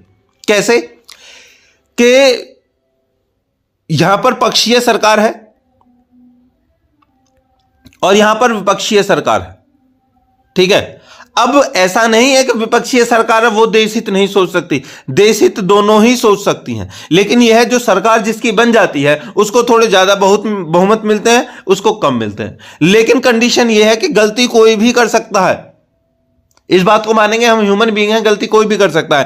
तो विपक्ष को जो यहां पर सरकार में रखा गया है और संसद में उसको बिठाया गया है, वो इसलिए बिठाया गया है कि अगर मेन सरकार कुछ गड़बड़ करती है तो विपक्षीय सरकार उसके सामने खड़ी रहेगी कि ये तुम गलत कर रहे हो, इसको मत करो, ये देश के लिए इस तरह से है, ठीक है। तो गलत करने से रोकने के लिए ही विपक्ष की सरकार बनी है। आज की जो भारत की व्यवस्था है, ठीक है, उसमें क्या किया है कि अभी हाल ही में 151 विपक्ष के सांसदों को सरकार ने निलंबित कर दिया है, ठीक है, तरह तरह के आरोप लगा करके। आरोप लगे हो या ना लगे हो मैं व्यक्तिगत रूप से नहीं कहूंगा, ठीक है। ऐसे पब्लिक माइंड में आपको बता रहा हूं, उन्होंने कुछ गलत किया हो या नहीं किया हो, मुझे इतना पता है कि पूरे 151 के 151 लोग कुछ भी गलत नहीं कर सकते एक साथ मिलकर के, ठीक है। इतना भी कुछ गलत नहीं होता, ऐसा भी कोई बहुत बड़ा वो नहीं है। लेकिन उनको संसद से निष्कासित कर देना एक देश की जो लोकतंत्र है ना उसकी हार है, जहां पर इनके अधिकारों को जो है वो खरोंचा जा रहा है और निचोड़ा जा रहा है। और ये सब किसकी सरकार के कारण हो रहा है। सरकार को ये कभी भी हक नहीं बनता कि वो अपने फैसलों को बनाने के लिए, चाहे वो गलत कर रही हो या सही कर रही हो, उनको करने के लिए वो विपक्ष को ही हटा दे। और अब देख लेना आने वाले समय में इतनी भयंकर और दयनीय स्थिति होने वाली है भारत के लोकतंत्र की, इतनी दयनीय होने वाली है कि जहां पर अराजकता, सांप्रदायिकता और बस यही चलेगी, बाकी और कुछ नहीं चलेगा। ना तो इस देश की तरक्की होनी है आगे, ना ही कुछ होना है। बस क्या चलेगा, अंधविश्वास चलेगा, फेक चीजें चलेंगी, यही चलने वाला है अगर यही रहा तो।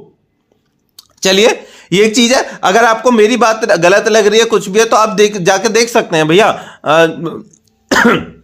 जो ओरिजिनल चीजें देखिए, ठीक है। व्हाट्सएप यूनिवर्सिटी और सोशल मीडिया यूनिवर्सिटी पे ध्यान मत दीजिए, ओरिजिनल देखिए जो न्यूज में और अखबारों में आ रहा है ना, अखबारों को पढ़िए मेन तौर पर। क्योंकि न्यूज जो एंकर है, जो सोशल मीडिया पे न्यूज एंकर है, वो कुछ भी बोलते हैं, उनका कोई आधार नहीं होता। लेकिन अगर अभी भी अगर सबसे अच्छी जानकारी आपको मिल सकती है तो न्यूज़पेपर अखबार में ही मिल सकती है, किसी हद तक। मैं ये नहीं कहूं सबसे अच्छी, सबसे बेस्ट नहीं, किसी हद तक। तो उनको पढ़िए, उनमें जाकर के देखिए। अगर ये आप खुद सोचिए कि ये दिमाग से आपने खुद लगाइए कि 151 सांसदों को निष्कासित कर दिया है संसद से, ठीक है। क्यों कर दिया है, उनका दोष क्या है, तुम्हें पता ही नहीं चलेगा, क्योंकि यही तो सबसे बड़ी बात है। चलिए आगे बढ़ते हैं। हालांकि लोकतंत्र की हार हो रही है, ठीक है। और आप और हम सब लोग एक भावी कोई वकील बनेगा, कोई जज बनेगा, ठीक है, हम कानून के नुमाइंदे बनेंगे, तो ये चीजें सोचने के लिए बहुत जरूरी है। और हमारे जो प्रोफेशन है उसमें ये चीजें हमें हमेशा तक याद रहनी चाहिए कि हाँ एक बार ऐसा भी हुआ था, पता नहीं कौन सा केस आ जाए, है कि नहीं। चलिए आगे बढ़ते हैं। देखिए, सरकार के संसदीय स्वरूप को कैबिनेट सरकार या संसदीय लोकतंत्र रूप में भी जाना जाता है। जैसा कि नाम से ही स्पष्ट है, यह सरकार संसदीय प्रणाली पर आधारित है, जिसका अर्थ है कि देश के बेहतर प्रशासन की दिशा में किए जाने वाले सभी प्रमुख निर्णयों का केंद्र बिंदु संसद भवन है। ध्यान रख लीजिए, केंद्र बिंदु संसद भवन है, और संसद भवन में ही लोकसभा के सदस्य और राज्यसभा के सदस्य जाकर के बैठते हैं, जिनमें से अपोजिट और पक्षीय होते हैं, पक्षीय और विपक्षीय। तो पक्षीय का सबसे बहुलता होती है, ये बिल्कुल सही है। लेकिन उसका मतलब ये नहीं है अगर एक ही उसमें है तो उन्हें एक दूसरे का सम्मान भी करना चाहिए और अच्छी चीजों के लिए फाइट करनी चाहिए, लड़ना चाहिए। फाइट का मतलब ऐसा नहीं है कि गोली बंदूक लाठी लेकर के, नहीं, बातों से वो करना चाहिए। लेकिन यही की बात मैं बता रहा था, अगर संसद भवन ही मेन है तो संसद भवन में तो दोनों पक्ष को रहना इतना ही हक है, लेकिन विपक्ष के पद को हटा दिया गया है। 151 नेताओं को, मतलब सांसदों को निष्कासित कर दिया। आज तक मुझे ही नहीं पता चल पाया क्यों हुआ है। अगर आप में से किसी को पता चले कि उनके निष्कासित करने का रीजन क्या है तो जल्दी से कमेंट में बता देना है, लोगों को जानकारियां दो ताकि लोगों को अच्छा लगे। संसदीय शासन प्रणाली में संसद के पास पूर्ण अधिकार होता है। चुनाव के दौरान संसद में बहुमत हासिल करने वाली पार्टी को सरकार बनाने की शक्ति दी जाती है। नेता को संसद से प्रधानमंत्री के रूप में चुना जाता है और वह संसद के सदस्यों को कैबिनेट सदस्यों के रूप में चुनता है। आगे है, सरकार के संसदीय स्वरूप का अर्थ क्या है, यहां पर पता चलेगा। देखो आपको नई चीज, सरकार का संसदीय स्वरूप विधायिका और प्रशासन के बीच मजबूत समीकरण का परिणाम है। सरकार की संसदीय प्रणाली की अवधारणा यूनाइटेड किंगडम से उत्पन्न हुई है, जिसके कारण ब्रिटिश संसद का निर्माण हुआ। संसदीय शासन प्रणाली में शक्ति सरकार के मुखिया अर्थात प्रधानमंत्री के पास होती है। वह देश चलाते हैं, वह देश में कानून और व्यवस्था बनाए रखने के लिए लिए जाने वाले सभी प्रमुख निर्णयों और कार्यों के लिए जिम्मेदार है। संसदीय प्रणाली में एक राज्य प्रमुख होता है, जो रानी राजा की तरह केवल एक प्रकार का व्यक्तित्व होता है और नियमित आधार पर राजनीतिक मामलों या कानून में भाग वो नहीं लेता है। देखिए, हर चीज के लिए सरकार बनने के बाद में प्रधानमंत्री का दायित्व होता है, उसके कर्तव्य होता है। अगर उनके कैबिनेट मंत्री या फिर उन्हीं के पद होते हुए, उन्हीं का कार्य होते हुए अगर कुछ गलत हो रहा है तो उसका जिम्मेदारी जो है वो किसको लेनी पड़ेगी? प्रधानमंत्री को। अब दोस्तों, आप सभी लोगों ने देखा होगा प्रधानमंत्री जी कोई भी ऐसी चीज पर प्रतिक्रिया नहीं करते हैं जहां पर उन्हें उनकी गलतियों की जो उन्हें बोलना पड़ेगा, हाँ भी इस तरह से गलत हो चुका है, उस पर कोई भी वो शब्द या वो नहीं कहते हैं। अब इस पर वो क्यों नहीं बताते हैं?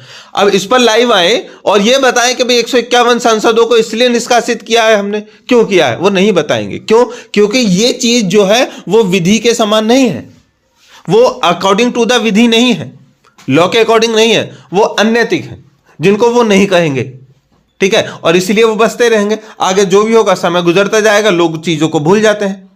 चलिए आगे बढ़े, क्योंकि प्रधानमंत्री ही सबको रास्ता दिखाता है, मार्ग दिखाता है, वही विधि बनाता है, वही सब कुछ करता है, उसके बिना कुछ नहीं होता। आगे है, भारत के भारत में राज्य के प्रमुख को राष्ट्रपति के रूप में जाना जाता है, जिसके पास प्रधानमंत्री के समान शक्तियां नहीं होती हैं और वह सरकार के संसदीय स्वरूप के दिन प्रतिदिन के निर्णय लेने में भी भाग नहीं लेता है। देखो राष्ट्रपति जी को क्या कहते हैं, राष्ट्रपति जी को है तो ऐसा कह सकते हैं कि एक परिवार का जो मेन मुखिया होता है, जैसे हमारे पापा मेन मुखिया हैं और उनके बाद में हमारे दादा, तो अब सारी शक्तियां जो हैं वो हमारे पापा के पास हैं, ठीक है, दादा के पास कोई शक्तियां नहीं है। हाँ, वो इस कंडीशन में हो सकती है कि जब हमारे पापा कहीं बाहर गए हैं और कोई कंडीशन ऐसी आ गई तो हमारे दादा को कुछ ना कुछ फैसला लेना पड़ा, तो केवल राष्ट्रपति का भी इतना ही काम है। उनका काम है कि हाँ वो सर्वोच्च नागरिक है देश का, लेकिन उनका काम कुछ नहीं, उनको तो बस बोला जाता है, कर दिया जाता है, या फिर पापा घर पे बोल के जाते हैं कि हम वहां जा रहे हैं और घर पे कोई सामान की जरूरत पड़े तो ये लो पैसे आप दे देना, ठीक है, इस तरह से होता है। चलिए आगे है, धर्मनिरपेक्षता क्या है? इसका अर्थ है जीवन के राजनीतिक, आर्थिक, सामाजिक और सांस्कृतिक पहलुओं से धर्म को अलग करना। धर्म को विशुद्ध रूप से व्यक्तिगत मामला माना जाता है। देखिए मैं फिर से बता रहा हूं दोस्तों, भारत देश का जो प्रधानमंत्री है और जो राष्ट्रपति हैं वो देश के सर्वोच्च नागरिक हैं, और हमारा देश जो बना है, ठीक है, वो कई राज्यों से और कई केंद्रों से मिलकर के बना है। हमारा देश जो है वो विभिन्न संस्कृतियों का एक मिश्रण है, विभिन्न धर्मों का एक मिश्रण है, बहुत सारी विभिन्नताएं हमारे देश में है। तो उनको संभालने के लिए मेरा यह अपना मत है कि एक ऐसा प्रधानमंत्री होना चाहिए, एक ऐसा प्रधानमंत्री होना चाहिए जो धर्मनिरपेक्ष कार्य करता हो। मतलब कि उसे किसी भी धर्म से, सबसे पहली शर्त उसके लिए होनी चाहिए, उसे किसी भी धर्म से कोई भी लेना देना ना हो, वो किसी भी धर्म के पक्ष में ना बोले, वो किसी भी धर्म के पक्ष में क्या हो रहा है क्या नहीं हो रहा है उसको ना देखे। उसका काम यह होना चाहिए, क्योंकि धर्मनिरपेक्षता जो भारत का संविधान है उसकी प्रस्तावना में दिया गया है और यह अकॉर्डिंग टू द लॉ है। लेकिन जिस देश का प्रधानमंत्री, कोई भी देश ले लो दोस्तों, जिस देश का प्रधानमंत्री एक ही धर्म को देखेगा, एक ही वर्ग को देखेगा, एक ही जाति व्यवस्था को देखेगा, एक ही किसी के बारे में सोचेगा, उस देश का बेड़ा गर्क होना ही होना है। अब सोचिए, हमारा देश जो है, ठीक है, वो विभिन्नताओं का देश है, हिंदू, मुस्लिम, सिख, ईसाई, हम सारे के भाई भाई सबको, ये मेरी कही अब की लाइन नहीं है, ये हमेशा से चली आ रही है। सन 1951 से 1950 से चली आ रही है, जब संविधान को है उन्होंने लिया है, उसको लागू किया है। तो अब बाद में आकर के उन्होंने ये कर दिया कि नहीं, मुस्लिम इस देश में अभिशाप है और जैन इस देश में अभिशाप है और वो सब अभिशाप है, केवल हिंदू धर्म। तो भैया देश का जो संविधान है वो क्यों है, उसके अकॉर्डिंग चलिए ना।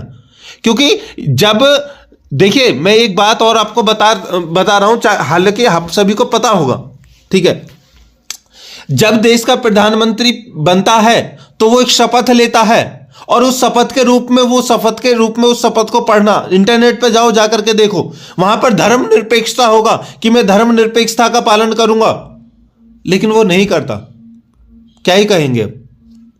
इस तरह से मैं केवल किसी पर्टिकुलर एक व्यक्ति के लिए नहीं कह रहा हूं कि यही प्रधानमंत्री है, मैं उन सब प्रधानमंत्रियों के लिए, उन सब नेताओं के लिए कह रहा हूं कि जो जनप्रतिनिधि बनकर के वहां पर बैठते हैं और अपने जो कर्तव्य है उनको भूल जाते हैं, उनके लिए भी एक सजा होनी चाहिए। इसीलिए कहा है कि प्रधानमंत्री, नेता, सांसद, मंत्री, सारी चीजें तो छोड़ो, अगर तुम्हें गांव का प्रधान भी बनाना है तो उसमें यह देख लो कि वो पढ़ा लिखा है या नहीं, उन कानूनों को जानता है कि नहीं। क्योंकि जो नेता बनेगा, जो भी बनेगा भैया, उसमें इतनी तो शक्ति होनी चाहिए कि वो कानून को पढ़ सके, कानून के अकॉर्डिंग, तभी तो वो राज कर सकता है, तभी हमारे हित को सोच सकता है। लेकिन आप सभी ये नहीं सोचते हैं, ठीक है, सोचना चाहिए।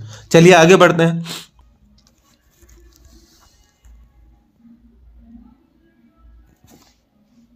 बात चल रही थी धर्मनिरपेक्ष की। तो धर्मनिरपेक्ष शब्द का अर्थ देखिए, धर्म से अलग होना या कोई धार्मिक आधार नहीं होता। धर्म एक और सभी के लिए खुला है और एक व्यक्ति के लिए व्यक्तिगत संसद के रूप में दिया जाता है, बिना किसी अन्य उपचार के। धर्मनिरपेक्षता की वैदिक अवधारणाओं के समान है, यानी धर्म के प्रति राज्य की उदासीनता। उदासीनता का मतलब वो किसी भी धर्म के मामले में इंटरेस्ट या इंटरफेयर नहीं करेंगे, वो लोगों की अपनी क्या कहते हैं भावना है, अपनी आस्था है, वो उसको देखें। धर्मनिरपेक्षता एक ऐसे सिद्धांत की मांग करती है जहां सभी धर्मों को राज्य से समान दर्जा, मान्यता और समर्थन दिया जाता है, या इसे एक ऐसे सिद्धांत के रूप में भी परिभाषित किया जा सकता है जो राज्य को धर्म से अलग करने को बढ़ावा देता है। धर्मनिरपेक्ष व्यक्ति वह है जो किसी धर्म के प्रति अपने नैतिक मूल्यों को ऋणी नहीं है। उनके मूल्य उनकी तर्कसंगतता और वैज्ञानिक सोच की उपज है। धर्मनिरपेक्षता धर्म के आधार पर कोई भेदभाव या पक्षपात नहीं करती है और सभी धर्मों का पालन करने के समान अवसर प्रदान करती है। ये सारी चीजें आप जो भी नेता है, चाहे प्रधान है से प्रधान, गांव के प्रधान से लेकर के और देश के प्रधान तक, सभी को इस धर्मनिरपेक्षता का पाठ पढ़ा होना चाहिए और संविधान को भी पढ़ा होना चाहिए, ताकि उसको पता चले कि कहाँ पर क्या चीज़ें हैं। लेकिन नहीं, हमारे देश की एक सबसे बड़ी जो गंभीर और पॉइंट यह है कि एक छोटा सा सिपाही दरोगा बनने के लिए, या फिर एक वह सिपाही बनने के लिए जो सड़क पर खड़ा होकर के केवल लाठी से इधर के वाहनों को उधर, उधर के वाहनों से उधर करने के लिए भी उससे इतनी टफ परीक्षा ली जाती है, ठीक है, कि सोच नहीं सकते, बहुत टफ परीक्षा ली जाती है। लेकिन पूरे देश को संभालने वाले से कोई परीक्षा नहीं है, बस आएगा, भाषण देगा, चीजें पता हो या नहीं पता हो, और बस बन गई प्रधानमंत्री, ठीक है नहीं। चलिए आगे है कि वर्तमान परिदृश्य में भारत के संदर्भ में धर्म को राज्य से अलग करना धर्मनिरपेक्षता के दर्शन का मूल है।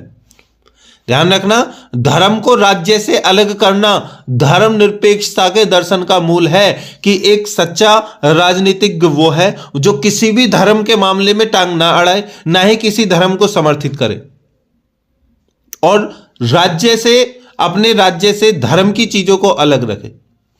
भारतीय धर्मनिरपेक्षता क्या है? देखिए, ये क्वेश्चन बहुत बड़ा है, इस बार पेपर में आने वाला है 20 नंबर में, इसलिए आपको बहुत ध्यान से पढ़ाया जा रहा है।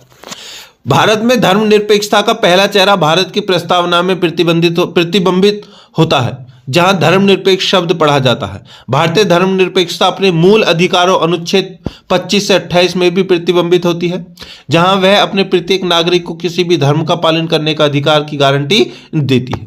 भारत के पूर्व मुख्य न्यायाधीश पीबी गजेंद्र गढ़कर के शब्दों में धर्मनिरपेक्षता को परिभाषित किया है: राज्य किसी विशेष धर्म के प्रति वफादारी का ऋणी नहीं है, यह अधार्मिक या धर्म विरोधी नहीं है, यह सभी धर्मों को समान स्वतंत्रता देता है।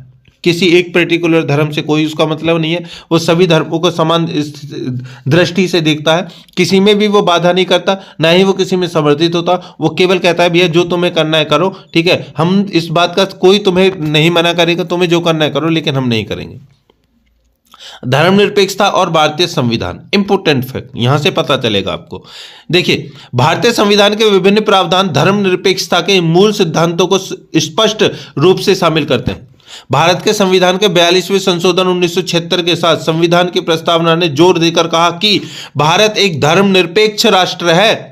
एक धर्मनिरपेक्ष राज्य का अर्थ यह है कि वह देश और उसके लोगों के लिए किसी एक धर्म को प्राथमिकता नहीं देगा, बिल्कुल नहीं देगा, किसी भी एक धर्म को प्राथमिकता नहीं देगा। संस्थाओं ने सभी धर्मों को मान्यता देना और स्वीकार करना शुरू कर दिया। धार्मिक कानूनों के बजाय संसदीय कानूनों को लागू किया और बहुलवाद का सम्मान शुरू कर दिया। हुआ ना बहुलवाद का सम्मान? कैसे? एक ही धर्म को बोलते रहो, दूसरे धर्मों को गड्ढे में डाल दो। देखिए, मैं एक टेक्निक बताता हूं, निंजा टेक्निक को कहते हैं ना सोशल मीडिया पे। देखिए, देश की सरकार, प्रधानमंत्री जी को बहुत अच्छे से पता है कि पूरे भारत देश में तकरीबन हिंदू धर्म को मानने वाले लोग 85% है। 85 मान लो, चलो अब 80 मान लो या 70 मान लो, 70% लोग वो हैं जो हिंदू धर्म को मानते हैं। अब उन्होंने क्या मुद्दा पकड़ा है? देखो, बड़ी साफ सीधी सी बात है, लेकिन आम लोगों को समझ में नहीं आती। हिंदू धर्म, उन्होंने एक हिंदू धर्म को पकड़ लिया है, सनातन धर्म, हिंदू धर्म, ये करके, क्योंकि उन्हें पता है कि एक यही बात बोलने से हिंदू धर्म, सनातन धर्म, इसको दूसरे धर्मों से खतरा है। दूसरे धर्मों से खतरा है? कभी तुम देश के बगैर दूसरे देशों से खतरा होता? धर्म को धर्म से खतरा है। अगर पता भी है कि दूसरे धर्म से खतरा है तो उसको तुम मिटाओ ना, जनता को बता करके एक दूसरे में जग तक क्यों फैला रहे हो? फैला रहे हैं क्योंकि ये चीजें गलत हैं, क्योंकि उन्हें पता है कि एक ही धर्म को अगर वो समर्थित कर देंगे तो 70% में से कम 50% वोट तो यहां से मिलेंगे ही। ठीक है, 50% वोट तो मिलेंगी 70 में से। कुछ ऐसे होंगे जो इसमें से वोट भी नहीं देंगे, या फिर कुछ किसी और पार्टी से जुड़ेंगे, कुछ भी, चलो ठीक है, मान लिया। और धर्मों में से भी कुछ ना कुछ तो लोग यहां पर आएंगे, तो इनकी संख्या तो ऑलरेडी अपने आप जीत रहे हैं, है कि नहीं निंजा टेक्निक? लेकिन लोगों को समझ में नहीं आ रहा, वो धर्म के ऊपर ही वोट कर रहे हैं, और सरकार धर्म के जो नई नई पार्टियां वो इन चीजों को नहीं समझ रही हैं, वो केवल इसी चीज को लेकर को बोल रही हैं। आस्था, भैया आस्था वो है कि जहां पर एक आस्थावादी जो इंसान है वो अपने माँ बाप को भी नहीं करता, जिन्होंने जन्म दिया है उनको भी नहीं मानता, आस्था को मानता है। चलिए कोई बात नहीं, ये तो एक चीज है जो हमने आपको बता दी, जो यहां से धर्मनिरपेक्ष से स्टार्ट हुई थी। आगे वाला जो क्वेश्चन है वो है दोस्तों संपत्ति का अधिकार, राइट टू प्रॉपर्टी। ये क्वेश्चन आएगा आपको 10 नंबर में। ठीक है, चलिए पढ़ते हैं। देखिए, क्या संपत्ति का अधिकार एक मानव अधिकार है? ये क्वेश्चन है आपके लिए। क्या संपत्ति का अधिकार एक मानव का अधिकार है? तो उत्तर है हां। भारत के सर्वोच्च न्यायालय द्वारा दिए गए एक निर्णय के अनुसार संपत्ति का अधिकार एक मानव अधिकार है। क्या संपत्ति का अधिकार एक मौलिक अधिकार भी है? अब बताइए, इसका जवाब तो आपको मिल गया। क्या एक मौलिक अधिकार है? तो 1978 में संशोधन होने तक, ध्यान रखना, 1978 में जो 44वां संशोधन हुआ था, उस संशोधन होने तक भारत के संविधान के अनुसार संपत्ति का अधिकार एक मौलिक अधिकार था। मतलब संपत्ति रखने का अधिकार हमारा फंडामेंटल राइट था। यह संविधान का 44वां संशोधन था। अनुच्छेद 31 और अनुच्छेद 19(1)(f) को भाग 3 मौलिक से पूरी तरह से हटा दिया गया था। संविधान का अधिकार यह संशोधन इसलिए किया गया था क्योंकि सरकार सार्वजनिक बुनियादी ढांचा परियोजनाओं और सुधारों के साथ आगे नहीं बढ़ सकी, क्योंकि लोगों ने निजी संपत्ति के अधिग्रहण को रोकने के लिए अदालतों का दरवाजा खटखटाना शुरू कर दिया था। देखा, संविधान में उन्होंने क्या किया, चेंज कर दिया, क्योंकि देश को तरक्की करना है। अबे देश की तरक्की तो इतनी नहीं हुई जितनी जो नए लोग नए नेता हैं उन्होंने तरक्की की है। पर चलिए कोई बात नहीं, कभी होगा तो और डिस्कस करेंगे इसके बारे में। अभी क्वेश्चन बहुत लंबा हो जाएगा, इसलिए इस चीज को यहीं छोड़ देते हैं, आगे बढ़ते हैं। क्या सरकार निजी संपत्ति पर कब्जा कर सकती है? हाँ, सरकार कानूनी प्रक्रिया का पालन करके और पर्याप्त मुआवजा देकर निजी संपत्ति पर कब्जा कर सकती है। जो ये मुआवजे जो उठते हैं ना, वो यही उठते हैं।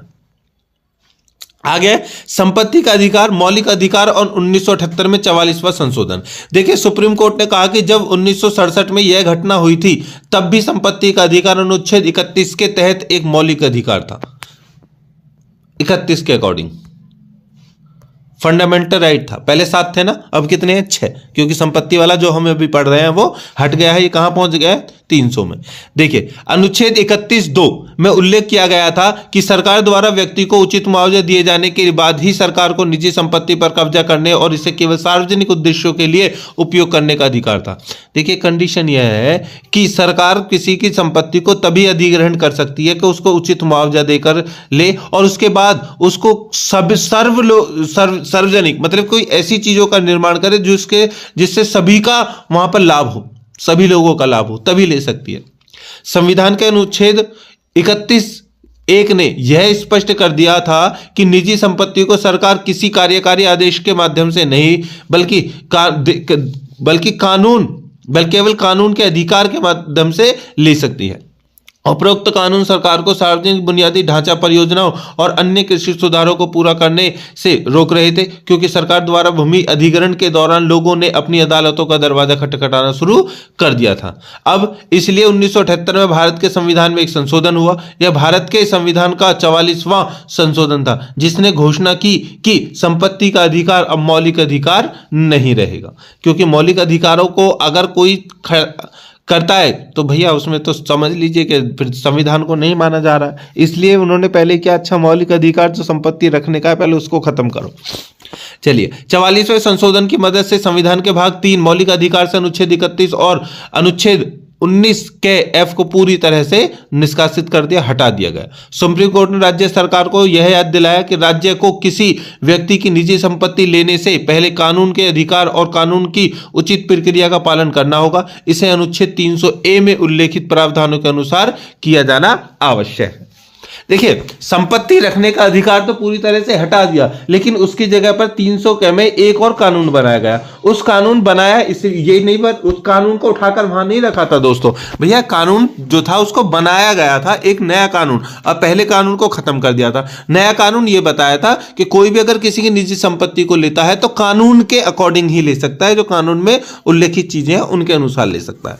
चलिए आगे बढ़ते हैं। इंपोर्टेंट पहलू पर हम पहुंच गए हैं। 20 नंबर, 10 नंबर या 4 नंबर, किसी भी फॉर्मेट में ये क्वेश्चन आपको देखने के लिए मिल सकता है। क्या है?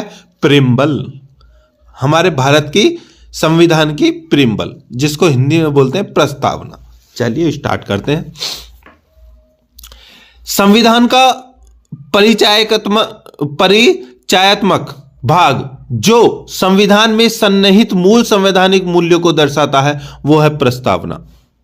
दोस्तों एक चीज मैं आपको बता दूं, अगर आप पेपर देने जा रहे हैं और अगर आपको प्रिम्बल याद नहीं है तो समझ लीजिएगा कि आप बहुत बड़ा नुकसान करके अपना जा रहे हैं। रट्टा मार के जाना, चाहे 2 मिनट लगे, 10 मिनट लगे, 1 घंटा लगे, बार बार लिख लिख करके देखना, क्योंकि प्रिम्बल लिखने के लिए भी आती है। याद रखना इस बात को, प्रिम्बल के बिना मत चले जाना, वरना कहोगे कि सर बताया नहीं। बता रहा हूं, बिना प्रिम्बल के याद किए हुए मत चले जाना। चलिए, अधिनियम या कानून के प्रावधानों पर विचार करने से पहले कुछ महत्वपूर्ण तथ्यों और सामग्री को समझने के लिए इसका मसौदा तैयार किया गया है।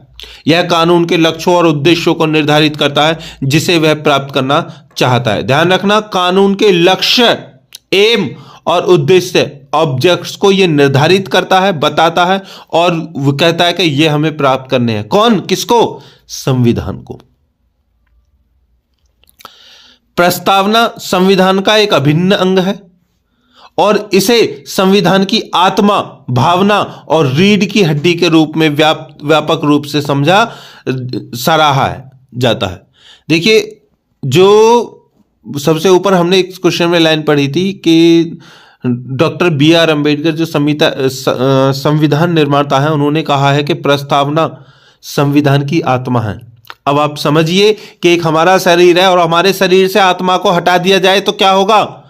मिट्टी बन जाएंगे हम, लाश, डेड बॉडी। तो आत्मा है तो सब कुछ है, इसलिए हम आत्मा को बता रहे हैं। और इस आत्मा को पढ़े बिना, याद किए बिना भैया मत चले जाना, मैं फिर से बोल रहा हूं। चलिए, प्रस्तावना संविधान के मूलभूत मूल्यों और मार्गदर्शक सिद्धांतों पर प्रकाश डालती है। प्रस्तावना में घोषणा की गई है कि भारत के नागरिकों ने 26 नवंबर 1949 को संविधान को स्वीकार किया, लेकिन संविधान के प्रारंभ होने की तिथि 26 जनवरी 1950 तय की गई थी। मतलब कि 26 नवंबर 1949 को तो इसको उन्होंने क्या स्वीकार किया था, लेकिन उसको लागू कब किया? 26 जनवरी 1950 को। इसीलिए 26 जनवरी को हम क्या मनाते हैं? गणतंत्र दिवस। ठीक है, वो गाना है ना, जब हम छोटे छोटे थे, जब स्कूलों में पढ़ते थे, गाना गाती थी, आओ सखी गाए क्यों ना हम, 26 जनवरी मनाए क्यों ना हम। चलिए आगे बढ़ते हैं। संविधान की प्रस्तावना को लागू करने का उद्देश्य वर्ष 1976 में किए गए संशोधन के बाद पूरा हुआ, जिसने संप्रभु, लोकतांत्रिक गणराज्य शब्द को संप्रभु, समाजवादी, धर्मनिरपेक्ष लोकतांत्रिक गणराज्य के स्थान पर प्रतिस्थापित कर दिया। पहले यह था शब्द संप्रभु लोकतांत्रिक गणराज्य, उसके बाद संप्रभु समाजवादी धर्मनिरपेक्ष लोकतांत्रिक गणराज्य। ध्यान रखना, धर्मनिरपेक्ष, समाजवादी, इन चीजों को उसमें बढ़ाया गया। संविधान की प्रस्तावना भारत के लोगों की आकांक्षा का प्रतीक है। संविधान के अनुच्छेद 394 में कहा गया है कि अनुच्छेद 5, 6, 7, 8, 9, 60, 324, 367, 379 और 394 26 जनवरी 1949 को संविधान को अपनाने के बाद से लागू हुए और बाकी प्रावधान 26 जनवरी को लागू हुए। 1950 भारत के संविधान की प्रस्तावना अब तक तैयार की गई सर्वश्रेष्ठ प्रस्तावनाओं में से ये एक है। न केवल विचारों में बल्कि अभिव्यक्ति में भी इसमें संविधान का उद्देश्य शामिल है, एक स्वतंत्र राष्ट्र का निर्माण करना जो न्याय, स्वतंत्रता, समानता और भाईचारे की रक्षा करता है, जो संविधान के उद्देश्य है। आगे हम देखते हैं दोस्तों, नेक्स्ट पॉइंट है डबल जियोपार्डी। देखिए डबल जियोपार्डी क्या है? दोहरा खतरा। डबल जियोपार्डी क्या है? दोहरा खतरा। इसका एक क्वेश्चन आता है 10 नंबर में आपको मिलेगा देखने के लिए कि, या फिर 4 नंबर में मिल सकता है कि डबल जियोपार्डी को समझाइए या फिर दोहरे खतरे को समझाइए। तो क्या है ये परिचय? देखिए भारत के संविधान के अनुच्छेद 20(2) के तहत गारंटीकृत मौलिक अधिकार में ऑटेफाइस दोषी या दोहरे खतरे के सिद्धांत शामिल हैं, जिसका अर्थ है कि उस व्यक्ति को अपराध के लिए 2 बार दंडित नहीं किया जाना चाहिए। दोहरे खतरे के खिलाफ सिद्धांत अंग्रेजी आम कानून की कहावत नेमो डेबट बिस वेक्सारी सी कंस्टेट क्यूरिस क्वाड सिट प्रो ऊना इटी इडम कौसा। नेमो ये नाम है, आप इसको भी पढ़ सकते हैं, कौसा में समाहित है। किसी भी व्यक्ति को 2 बार दंडित नहीं किया जाएगा। अगर अदालत को यह प्रतीत होता है कि यह एक ही कारण के लिए है, तो यह ऑडी अल्ट्रम पैटर्न रूल मतलब यूडी अल्ट्रम पोर्टम नियम का भी पालन करता है, जिसका अर्थ है कि किसी भी व्यक्ति को एक ही अपराध के लिए एक से अधिक लोगों को दंडित नहीं किया जा सकता, और यदि किसी व्यक्ति को एक ही अपराध के लिए 2 बार सजा दी जाती है तो इसे दोहरा खतरा कहा जा सकता है। देखिए एक मूवी है, कौन सी मूवी है? हाँ, एक मूवी है अमिताभ बच्चन की जिसका नाम है अंधा कानून। अगर आपने कभी देखी होगी तो, जब हम छोटे थे ना, वो ब्लैक एंड व्हाइट टीवी पर आती थी। ये अंधा कानून है, ये अंधा कानून है। देखो इस गाने को सुनकर के आपको आया होगा कुछ याद, तो यही है वो अंधा कानून। इसमें क्या होता है कि जो इसमें हीरो हैं श्री अमिताभ बच्चन, वो क्या करते हैं कि वो अमरीश पुरी के मारने के मतलब कि अमरीश पुरी मरता नहीं है, और वो मरता नहीं है फिर भी जो इनको उसके मरने की सजा मिलती है, और ये मतलब कि उम्र कैद की इन्हें सजा हो जाती है, फिर भी ये बाहर आ जाते हैं। ठीक है, शायद 10 साल की या 7 साल की सजा, हाँ 10 या 20 साल की सजा काट करके ये बाहर आ जाते हैं। अब ये उस सजा को काट करके आए हैं जो जुर्म इन्होंने किया नहीं है। सजा काटने के आने के बाद में अमरीश पुरी ने मिल जाता है, क्योंकि वो ना किसी और को मार करके, अमरीश पुरी किसी और को मार करके अपने कपड़े अपने फेंक करके वहां पर, और ये प्रूव कर जाते हैं कि इसने उसको मारा, इसको फंसा देता है। उसके बाद अमिताभ बच्चन 20 साल बाद में जब भी वो निकल कर आकर आता है जेल से, उसको मिल जाता है अमरीश पुरी। अब वो जो अमिताभ बच्चन है अमरीश पुरी को बीच अदालत में फांसी पर टांग देता है। ठीक है, तो अब फिर कहता है कि ये लो, लगा दो मेरे हाथों में हथकड़ियां, चढ़ा दो मुझे फांसी पर। हा हा हा हा हा। लेकिन तुम लोग ने शायद नहीं कर सकते। क्यों? क्योंकि यह वही व्यक्ति है जिसकी सजा मैं ऑलरेडी काट चुका हूं। तो अब भैया इसी से वो बात समझिए कि कोई भी व्यक्ति है, किसी जुर्म की सजा एक बार ही मिल सकती है, उसको दोबारा नहीं मिल सकती। अगर किसी एक जुर्म की सजा उसको दोबारा मिल रही है तो इसको कहेंगे दोहरा खतरा का सिद्धांत। ठीक है, चलिए यहां पर खतरे का अर्थ क्या है? देखिए खतरे शब्द का तात्पर्य दोष सिद्धि के खतरे से है, जो किसी आपराधिक अपराध के मुकदमे के दौरान एक आरोपी व्यक्ति को झेलना पड़ता है। दोहरे खतरे का अर्थ किसी व्यक्ति को उस अपराध के लिए दूसरे मुकदमे में डालने का कार्य जिसके लिए उस पर पहले से ही मुकदमा चलाया जा चुका है या दोषी ठहराया जा चुका है। इसका मतलब यह है कि यदि किसी व्यक्ति पर मुकदमा चलाया जाता है, दोषी ठहराया जाता है, तो उसे उस अपराध कृत्य के लिए दोबारा दंडित नहीं किया जा सकता, और यदि किसी व्यक्ति को अदालत में उसी अपराध के लिए दोबारा दोषी ठहराया जाता है तो उसके पास वैध बचाव के रूप में दोहरे खतरे की दलील होती है। वो कह सकता है कि सर, जो अमिताभ बच्चन का डायलॉग मैंने बताया था, उन्होंने कहा था कि इसको तो पहले ही मैं इसके मारने की सजा तो भुगत चुका हूं, अब तो से 25 साल पहले, तब से मैं जेल में इसी को तो मारने की सजा भुगत रखा था, लेकिन ये मरा थोड़ी ना था, मरा तो ये अब है ना। समझ गए? चलिए, तो फिर अदालत भी कुछ नहीं कर पाती, क्या करेगी भैया, उसको सजा पहले ही दी है जब तो उसने मारा नहीं था। आगे है द्वितीय भारतीय कानून और दोहरा खतरा। देखिए, भारत में दोहरा खतरा सिद्धांत भारत के संविधान के लागू होने से पहले से मौजूद था। इस धारा 26 के तहत अधिनियमित किया गया था। धारा 26 में कहा गया है कि 2 या 2 से अधिक अधिनियमों के तहत दंडित अपराधों के प्रावधान, जहां एक कार्य या चूक 2 या 2 से अधिक अधिनियमों के तहत अपराध को गठन करती है, तो अपराधी उन अधिनियमों में से किसी एक के तहत मुकदमा चलाने या दंडित होने के लिए उत्तरदायी होगा, लेकिन एक ही अपराध के लिए 2 बार दंडित नहीं किया जाएगा। संवैधानिक निहितार्थ, ये नेक्स्ट पॉइंट है। संवैधानिक निहितार्थ ये एक प्रश्न है और ये आपको देखने के लिए मिलेगा 4 नंबर में। देखिए, भारत के संविधान में दोहरे खतरे को अनुच्छेद 20(2) के तहत शामिल किया गया है और यह भारतीय संविधान के मौलिक अधिकारों में से एक है। ध्यान रखना, मौलिक अधिकारों में से एक है और मौलिक अधिकारों की विशेषता अमेरिकी संविधान से उधार ली गई है और दोहरे खतरे की अवधारणा भी उनमें से एक है। दोहरे खतरे के सिद्धांत को 5वें संशोधन में अमेरिकी संविधान में शामिल किया गया है, जो कहता है कि किसी भी व्यक्ति को जीवन या अंग के खतरे के बारे में 2 बार नहीं डाला जाएगा। इसको संवैधानिक निहितार्थ के नाम से भी जाना जाता है। अगर शॉर्ट में आएगा दोहरा खतरा तो आप इतना ही लिख सकते हैं। आगे बढ़ते हैं, दूसरा पॉइंट है, नेक्स्ट पॉइंट है कानून का समान संरक्षण का अर्थ। ये क्वेश्चन आपको 4 नंबर में या 10 नंबर में देखने को मिल सकता है। समझ लीजिए, अगर 10 नंबर में भी आया तो आप इसको बढ़ा करके लिख सकते हैं, लेकिन उसके लिए जरूरी है, बहुत आवश्यक है कि इसको समझना। देखिए, कानून के समान संरक्षण की अभिव्यक्ति कानून के समक्ष समानता के विपरीत एक सकारात्मक अभिव्यक्ति है।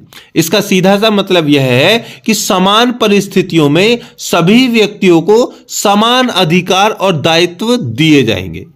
इसका अनिवार्य रूप से मतलब यह है कि समान लोगों के साथ समान व्यवहार किया जाना चाहिए और उनके बीच कोई भेदभाव नहीं होना चाहिए। समान और असमान को एक ही पायदान पर नहीं रखा जा सकता और उनके साथ बिना भेदभाव के व्यवहार नहीं किया जा सकता। कहने का मतलब यह है कि समान संरक्षण जो है, समानता जो है, वो ये है कि संविधान ये कहता है कि मेरे लिए सब बराबर, ठीक है, मेरे लिए सब बराबर है, कोई मंत्री हो कोई संतरी हो, सब मेरे लिए बराबर है।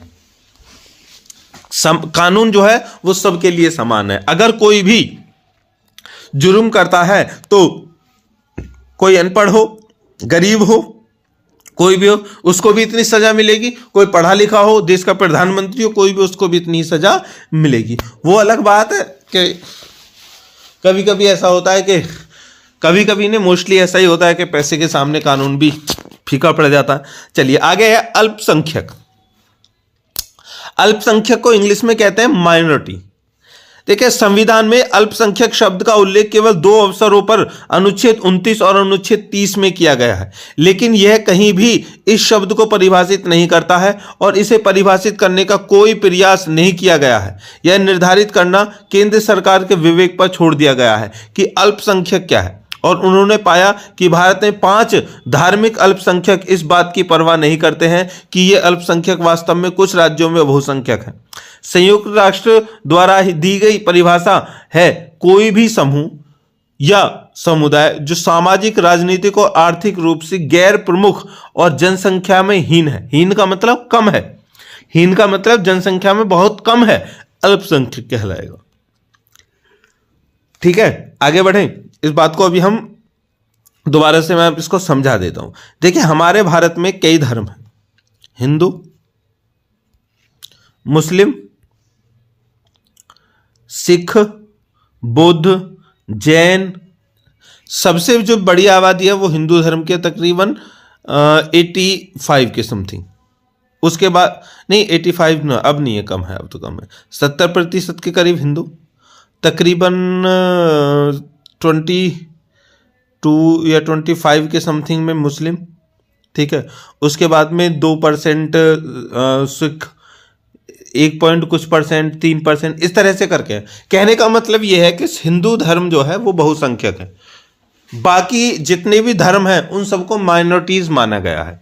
अब राज्यों के अकॉर्डिंग ऐसा भी है कि कहीं बहुसंख्यक में जो है वो भैया मुस्लिम ज़्यादा हैं, कहीं पर यह है सिख ज़्यादा है।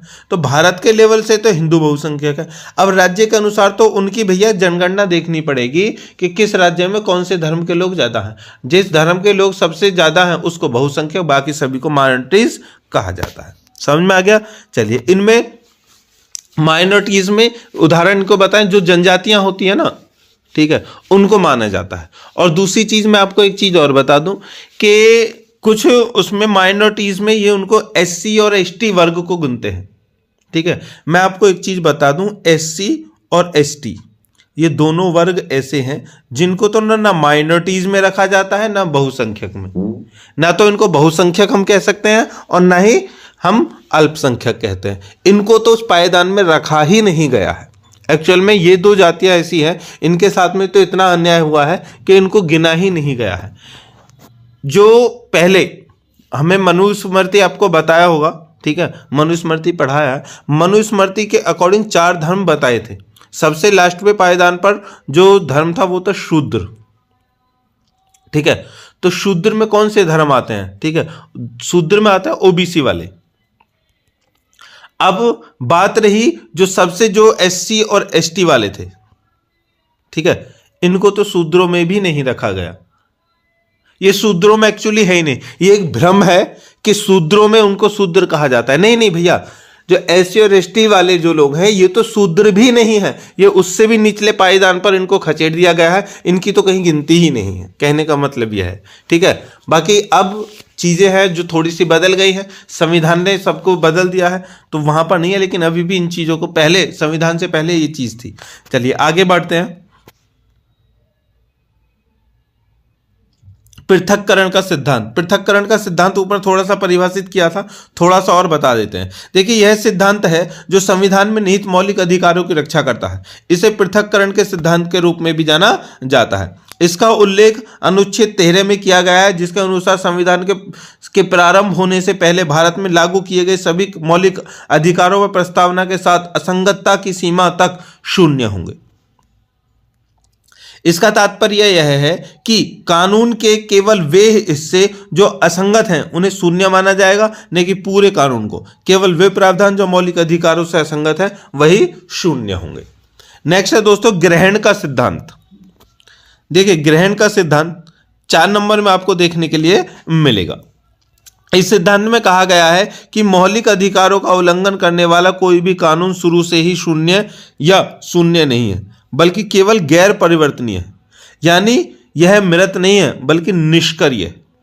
इसका तात्पर्य यह है कि जब भी कोई मौलिक अधिकार जिसका कानून द्वारा उल्लंघन किया गया था खत्म कर दिया जाता है, तो कानून फिर से सक्रिय हो जाता है और पुनर्जीवित हो जाती है। कहने का मतलब यह है कि कोई भी अगर मौलिक अधिकार है और अगर उसका उल्लंघन करने के लिए कोई भी देश की सर्वोच्च राज्य संसद या कोई विधायिका अगर कानून बनाती है जिससे उस कानून से किसी का जो मौलिक अधिकार है वो खंडित होता है, तो उस कानून को एक्सेप्ट ही नहीं किया जाएगा।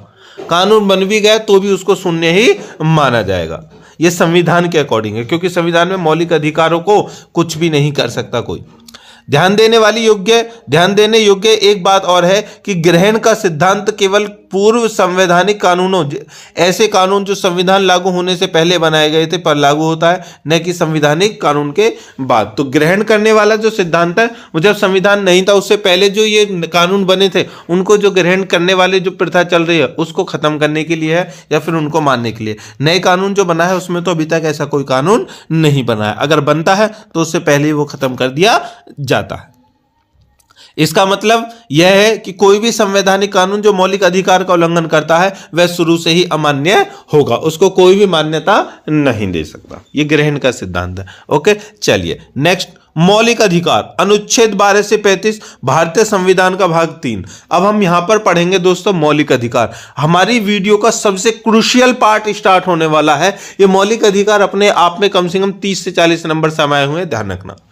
तो भारतीय संविधान का अनुच्छेद 12 से 35 मौलिक अधिकारों से संबंधित है। यह मानवाधिकार भारत के नागरिकों को प्रदत्त है और संविधान बताता है कि यह अधिकार अनुउल्लंघनीय है। जीवन का अधिकार, गरिमा का अधिकार, शिक्षा का अधिकार आदि सभी 6 मुख्य मौलिक अधिकारों में से एक के अंतर्गत ये सभी आते हैं। मौलिक अधिकार, भारतीय राज्य व्यवस्था। मौलिक अधिकार वो हैं जिससे कोई भी आपके इन अधिकारों को दोस्तों किसी भी कारण से, किसी भी कंडीशन से नहीं छीन सकता। ये कंडीशन है। चलिए, शर्त है ये संविधान की। मौलिक अधिकार, नवीनतम समाचार। देखिए, अक्टूबर 2023 में सुप्रीम कोर्ट की 5 न्यायाधीशों की संविधान पीठ ने सर्वसम्मति से समलैंगिक विवाह को मान्यता देने से इनकार कर दिया। बेंच ने समान लिंग वाले जोड़ों के लिए सिविल यूनियन की अनुमति देने से भी इनकार कर दिया। बेंच के सभी जजों ने नागरिक संघों में के पक्ष में होते हुए भी फैसला सुनाया कि भारतीय संविधान के तहत शादी करने का कोई मौलिक अधिकार नहीं है। ध्यान रखना। देखिए, ये चीज मैंने आपको यहां पर क्यों बताई है, क्योंकि अभी समलैंगिक विवाह मतलब कि लड़का लड़के से शादी करे और लड़की लड़की से शादी करे, इसको बोलते हैं समलैंगिक विवाह। इसके लिए एक पिटीशन गई थी, सर्वोच्च न्यायालय ने यह निर्णय दिया कि इस तरह का कोई भी कानून नहीं बनाया जाएगा कि दोनों शादी करना है तो वो अवैध है या वैध है। दूसरी कंडीशन ये कि शादी करने को किसी का मूल अधिकार नहीं बनाया जा सकता।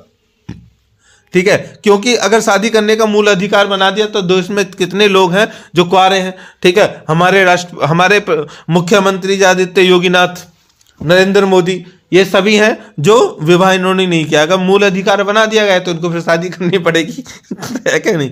चलिए, बाकी कंडीशन यहां पर यही थी कि समलैंगिकता को विवाह के लिए वो अधिकार नहीं बना सकते। आ गया मौलिक अधिकार है क्या। देखिए, मौलिक अधिकार भारत के संविधान में निहित बुनियादी मानवाधिकार है। मतलब मानव के, मनुष्य के अधिकार, हमारे अधिकार, तुम्हारे अधिकार हैं, जिनकी गारंटी सभी नागरिकों को दी गई है। इन्हें जाति, धर्म, लिंग आदि के आधार पर भेदभाव किए बिना लागू किया जाता है। गौरतलब है कि मौलिक अधिकार कुछ शर्तों के अधीन अदालतों द्वारा ही लागू किए जा सकते हैं। तो हमारे अधिकार क्या हैं।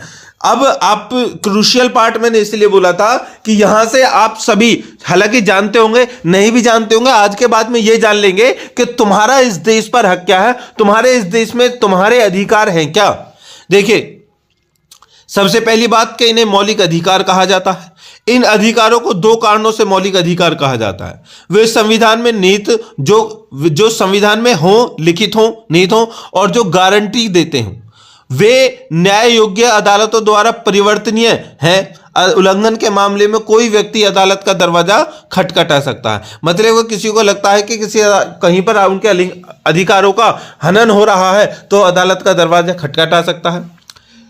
भारतीय संविधान में कितने मौलिक अधिकार हैं। देखिए, भारतीय संविधान में 6 मौलिक अधिकार हैं। उनसे संबंधित संवैधानिक अनुच्छेदों के साथ उनका उल्लेख भी नीचे दिया गया है। अब यहां से हम पढ़ने वाले हैं कि हमारे अधिकार। सबसे पहला, समानता का अधिकार, अनुच्छेद आर्टिकल 14 से 18 में यह मिलेगा। स्वतंत्रता का अधिकार अनुच्छेद 19 से 22 में मिलेगा। शोषण के विरुद्ध अधिकार 23 से 24 में। धार्मिक स्वतंत्रता का अधिकार 25 से 28 में। और सांस्कृतिक एवं शैक्षिक अधिकार अनुच्छेद 29 से 30 तक। और संवैधानिक उपचारों का अधिकार अनुच्छेद 32 में।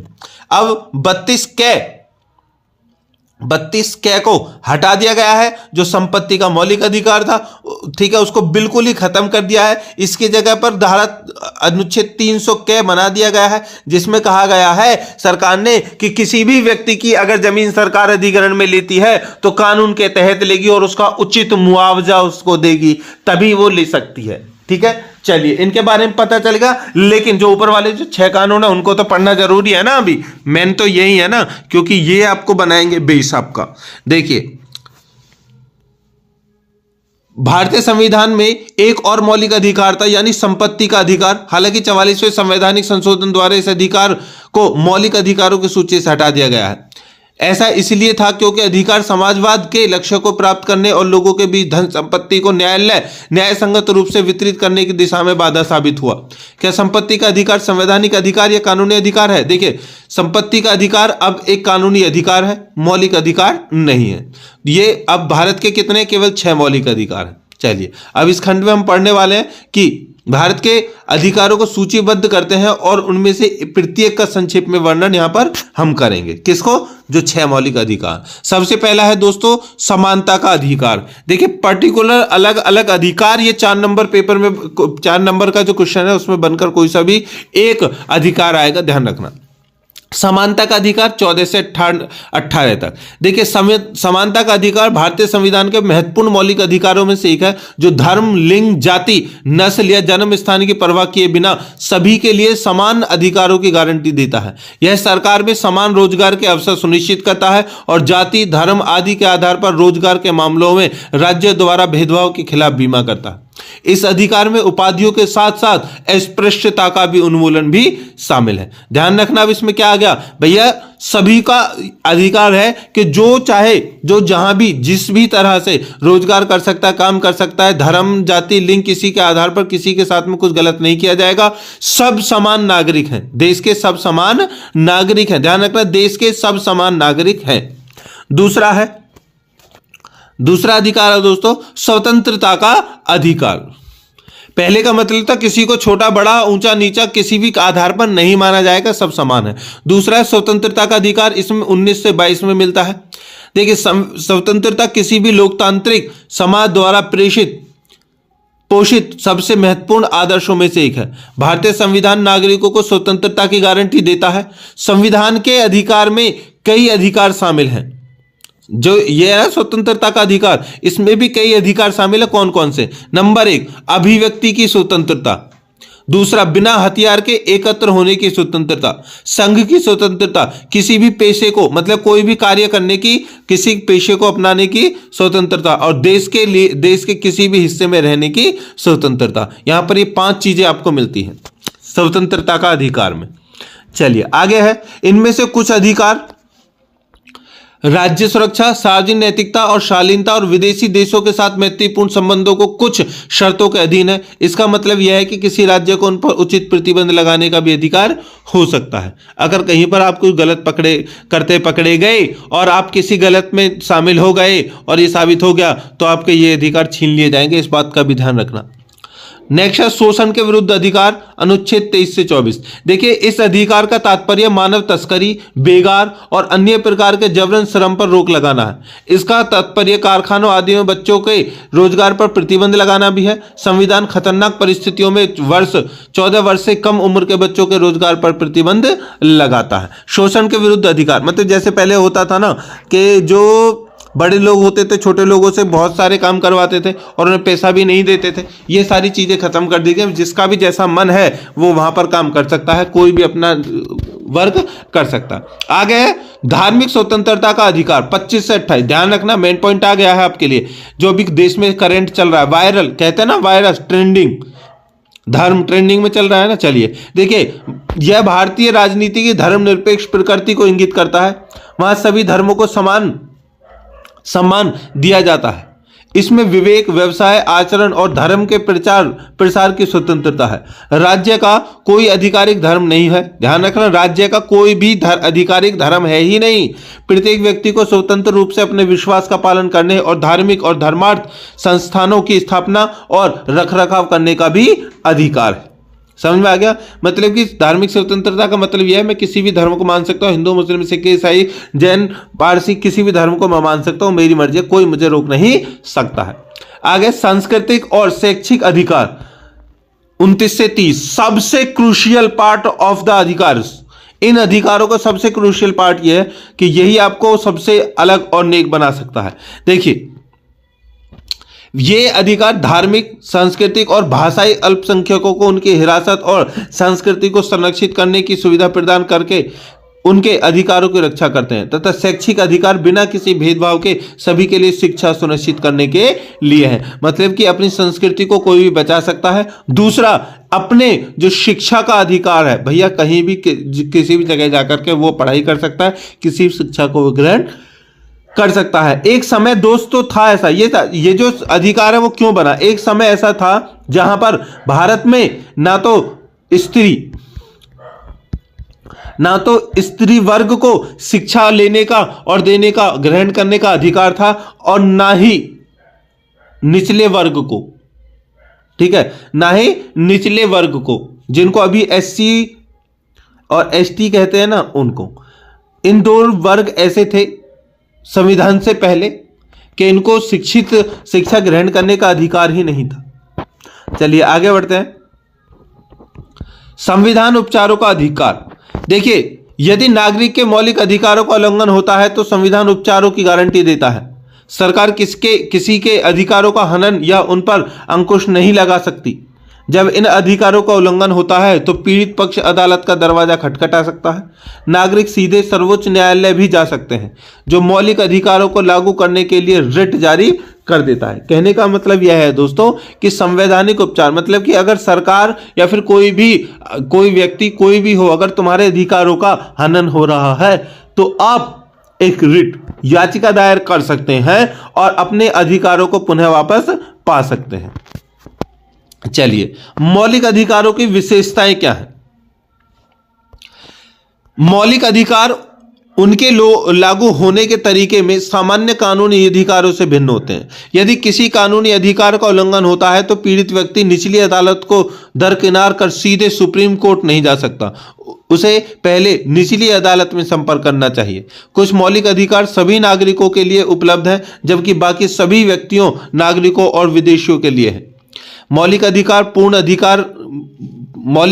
पूर्ण अधिकार नहीं है, उन पर उचित प्रतिबंध है, जिसका अर्थ है कि वे राज्य सुरक्षा, सार्वजनिक नैतिकता और शालीनता और विदेशी देशों के साथ मैत्रीपूर्ण संबंधों की शर्तों के अधीन है। वे न्याय संगत हैं, जिसका अर्थ है कि वे अदालतों द्वारा परिवर्तनीय हैं। मौलिक अधिकारों के उल्लंघन के मामले में लोग सीधे सुप्रीम कोर्ट जा सकते हैं। ये मेन पॉइंट है। मौलिक अधिकारों को संसद द्वारा संवैधानिक संशोधन द्वारा संशोधित किया जा सकता है, लेकिन केवल तभी जब संशोधन संविधान की मूल संरचना को नहीं बदलता है। मतलब कि मूल अधिकारों में संशोधन नहीं हो सकता है कब हो सकता है? जब संविधान के जो रीढ़ की हड्डी है, जो संविधान है मूल, उसमें कोई परिवर्तन ना हो, उसकी मूल संरचना जो है उसमें परिवर्तन ना हो। तो राष्ट्रीय आपातकाल के दौरान भारतीय संविधान के मूल अधिकारों को निलंबित किया जा सकता है। ध्यान रखना, राष्ट्रीय आपातकाल। लेकिन अनुच्छेद 20 और 21 के तहत गारंटीकृत अधिकारों को निलंबित नहीं किया जा सकता। अब देखिए, राष्ट्रीय आपातकाल का पॉइंट मैं बताऊंगा। अभी वो हुआ था ना दोस्तों, मतलब कोरोना काल हुआ था, तो हमारे जो स्वतंत्रता का अधिकार है, कहीं भी आने जाने का, ये अधिकार हमसे छीन लिए गए थे। तो उसके लिए आप कोर्ट में तो नहीं जा सकते। कोर्ट कहते हैं नालायक को टल जाओ यहाँ से, तुम्हें बाहर घूमना है, कोरोना आ रहा, मरोगे, देश को मारोगे। इसलिए राष्ट्रीय आपातकाल था और उस समय पर मौलिक अधिकारों को निलंबित किया जा सकता है। निलंबित का मतलब सस्पेंड किया जा सकता है, हमेशा के लिए नहीं, कुछ समय के लिए। चलिए, भारतीय संविधान में मौलिक अधिकारों की सूची निम्नलिखित है, जो केवल नागरिकों के लिए उपलब्ध है, विदेशियों के लिए नहीं। देखिए, यहां पर जो कुछ सूची बता रहे हैं वो ये है कि केवल नागरिकों के लिए है भारत के, विदेशियों के लिए नहीं है। देखिए, नस्ल, धर्म, जाति, लिंग या जन्म स्थान के आधार पर भेदभाव का निषेध, अनुच्छेद 15। यहां पर किसी के साथ में भेदभाव नहीं होता, अगर भेदभाव होता है तो वो कानूनन अपराध है। सार्वजनिक रोजगार के मामले में अवसर की समानता, अनुच्छेद 16। अब है स्वतंत्रता का संरक्षण, अनुच्छेद 19। वाणी और अभिव्यक्ति मतलब बोलने की और समझने की, बोलने की और ये सारी मतलब कि बोलने की और अभिव्यक्ति करने की जो हमारी शक्ति है, वो संगठन, इकट्ठे होने की, विधानसभा, आंदोलन, निवास स्थान, पेशा, इन सभी को संरक्षण करने की, मतलब कि अपने निवास स्थान, पेशा, इन सब के संरक्षण करना भी हमारा अधिकार है। आगे है अल्पसंख्यकों की संस्कृति, भाषा और लिपि का संरक्षण, अनुच्छेद 29 में। शैक्षणिक स्थानों की स्थापना और प्रशासन करने का अल्पसंख्यक का अधिकार, अनुच्छेद 30। मौलिक अधिकारों का महत्व। देखिए, मौलिक अधिकार बहुत महत्वपूर्ण है क्योंकि ये देश की रीढ़ की हड्डी की ही तरह है। वे लोगों के हितों की रक्षा के लिए आवश्यक है। अनुच्छेद 13 के अनुसार मौलिक अधिकारों का उल्लंघन करने वाले सभी कानून अमान्य होंगे। यह न्यायिक समीक्षा का स्पष्ट प्रावधान है और सुप्रीम कोर्ट और उच्च न्यायालय किसी भी कानून को इस आधार पर असंवैधानिक घोषित कर सकते हैं कि यह अधिकारों का उल्लंघन है। अनुच्छेद 13 न केवल कानून बल्कि अध्यादेशों, आदेशों, विनियमों, अधिसूचनाओं आदि के बारे में भी बात करता है। आगे एक नजर में यह और देख लेते हैं मौलिक अधिकारों में संशोधन। देखिए, मौलिक अधिकारों में किसी भी बदलाव के लिए संवैधानिक संशोधन की आवश्यकता होती है, जिसे संसद के दोनों सदनों द्वारा पारित किया जाना चाहिए। संशोधन विधेयक को संसद के विशेष बहुमत से पारित किया जा सकता है। मतलब कि कोई भी अगर मौलिक अधिकारों से बदला जा सकता है, लेकिन कहां पर बदला जा सकता है? संसद के द्वारा, और संसद में भी बदला जाएगा 3/2 के बहुमत से। 3/2 के बहुमत से बदला जाएगा। मतलब कि सपोज करो कि मतलब कि एक कानून ऐसा होना चाहिए कि लड़कियों को मतलब कि गर्ल्स को एक उनका अधिकार है, मतलब गर्ल्स कहीं भी, मतलब कोई भी है, सब खाना कहीं भी खा सकते हैं। एक अधिकार होना चाहिए कि लड़कियों को खाना खाने का अधिकार बाहर, मतलब खाना खाने का अधिकार बाहर। कहने का मतलब यह है कि जो लड़कियां हैं, औरतें हैं, वो कहीं भी ठेली पर, इन पर ऐसे खुले में खाना नहीं खा सकती। इससे हमारी जो संस्कृति है उसका नाश होता है। अगर ये नियम जो है इसको खत्म करना हो, क्योंकि अभी तो खा सकती हैं, तो इसके लिए क्या होगा, संसद भवन में ये जाएगा और जितने भी संसद भवन में जो राज्यसभा लोकसभा में जैसे कि 100 लोग हैं, तो 100 लोगों में से 3/2 अनुपात में, मतलब कि 60 लोगों को यह कहना पड़ेगा कि हाँ इस कानून को मानना चाहिए और इसको जो खाने खुले में खाना खाने लग जाती हैं लड़कियां कहीं भी, उसको क्या कर देना चाहिए, खत्म कर देना चाहिए। अब इन पर यह होना चाहिए कि खुले में खाना नहीं खा सकते। अगर 60 लोगों ने ये मान लिया 100 में से, तो ही ये इस रूल को बदला जा सकता है। इस तरह से मौलिक अधिकारों को चेंज किया जा सकता है। केवल ये एग्जाम्पल के लिए बताया था। लड़कियां वर्ग जितनी भी बेचारी वो मेरे ऊपर गुस्सा ना करें और ये ना करें, मेरा कैसा कोई मतलब, मैं तो समझा रहा था। चलिए आगे है कि संविधान के अनुसार अनुच्छेद 13(2) में कहा गया है कि ऐसा कोई कानून नहीं बनाया जा सकता जो मौलिक अधिकारों को छीनता हो। मतलब ऐसा कभी कोई कानून बनेगा नहीं। लड़कियों बिल्कुल भी टेंशन ना ले, ऐसा कोई कानून नहीं बनेगा कि तुम्हें ठेली पर गोलगप्पे खाने से कोई रोक सके। ठीक है, चलिए आगे है। प्रश्न यह है कि क्या संवैधानिक संशोधन अधिनियम को कानून कहा जा सकता है या नहीं। देखिए 1965 के सज्जन सिंह बनाम मामले में सुप्रीम कोर्ट ने कहा कि संसद मौलिक अधिकारों सहित संविधान के किसी भी हिस्से में संशोधन कर सकती है। लेकिन 1967 में सुप्रीम कोर्ट ने अपने पहले के रुख को पलट दिया जब गोलकनाथ मामले के फैसले में उसने कहा कि मौलिक अधिकारों में संशोधन नहीं किया जा सकता है। 1973 में केशवानंद भारती मामले में एक ऐतिहासिक फैसला आया जहां सुप्रीम कोर्ट ने कहा कि हालांकि मौलिक अधिकारों सहित संविधान का कोई भी हिस्सा संसद की संशोधन शक्ति से परे नहीं है, संविधान की मूल संरचना को किसी भी तरह से निरस्त नहीं किया जा सकता है, संवैधानिक संशोधन नहीं हो सकता। यह भारतीय कानून का वह आधार है जिसमें न्यायपालिका संसद द्वारा पारित किसी भी संशोधन को रद्द कर सकती है जो संविधान की मूल संरचना के विपरीत है। कहने का मतलब यह है कि भैया संविधान की जो मूल संरचना है उसको बदलने का जो अधिकार है वो संसद के पास भी नहीं है, तो उसको नहीं बदला जा सकता।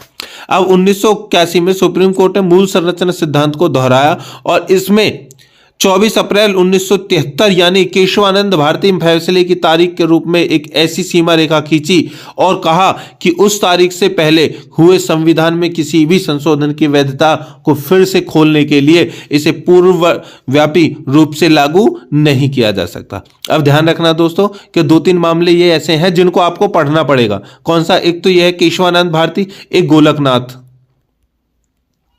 ठीक है, ये 2-3 जो है दोस्तों ये केस पढ़ लेना। आपको जगह जगह क्वेश्चंस में ये डालने पड़ेंगे, जिससे क्या होता है कि आपका जो क्वेश्चन है ना, ठीक है, उसको एक परफॉर्मा मिल जाता है और एक जहां पर टीचर पढ़ करके जो चेकर है वो पढ़ करके ये कहेगा कि इस 20 नंबर के क्वेश्चन में से मैं आपको 8 नंबर दे दूं और उसने ये वाला जो एग्जाम्पल पढ़ लिए गोलकनाथ के, केशवानंद भारती की ये पढ़ लिया, तो समझ लो कम से कम वो पहले जो 20 में से 8 मिल रहे थे अब तुमको 15 नंबर गारंटी करत मिलेंगे, इसलिए इनको ध्यान रखना। चलिए पढ़ लेना गोलकनाथ को और इनको केशवानंद भारती को।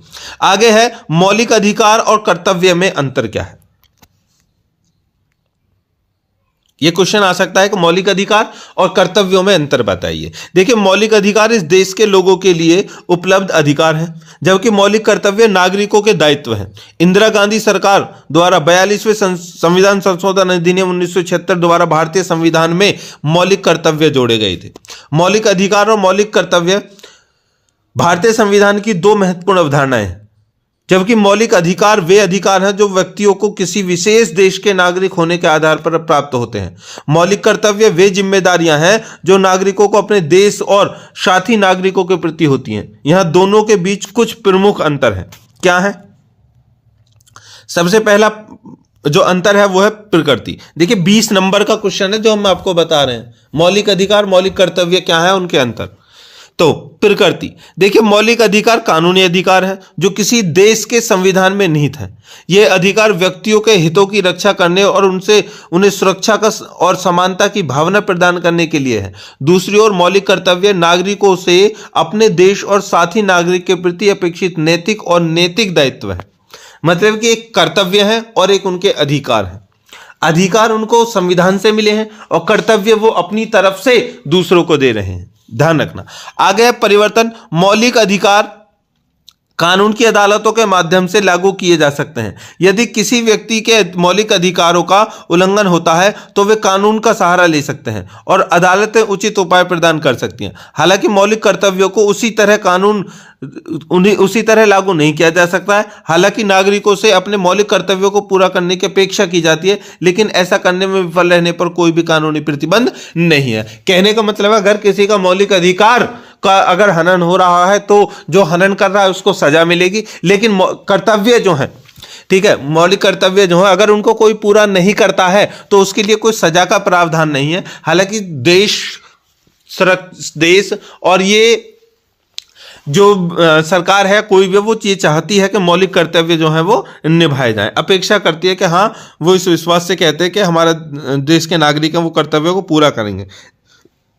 जैसे कि ले लो पानी को बचाना, पर्यावरण का संरक्षण, ठीक है, संस्कृति को बचाना, इस तरह के मौलिक कर्तव्य हैं।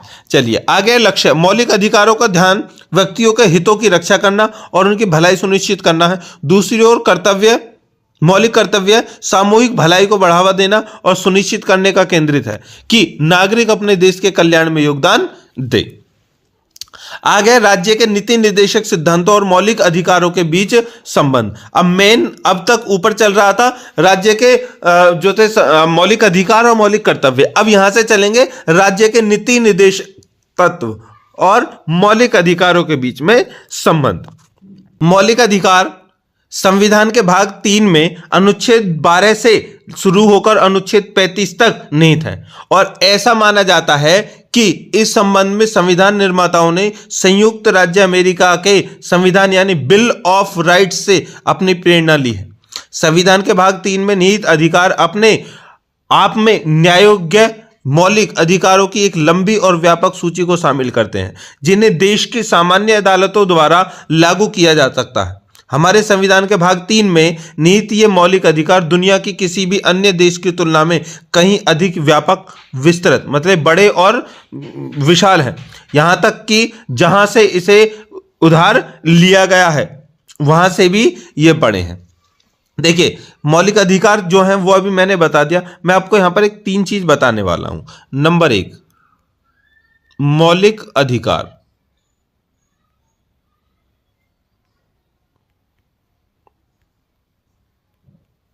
मौलिक अधिकार। दूसरे पॉइंट पर हम रखेंगे दोस्तों मौलिक कर्तव्य। मौलिक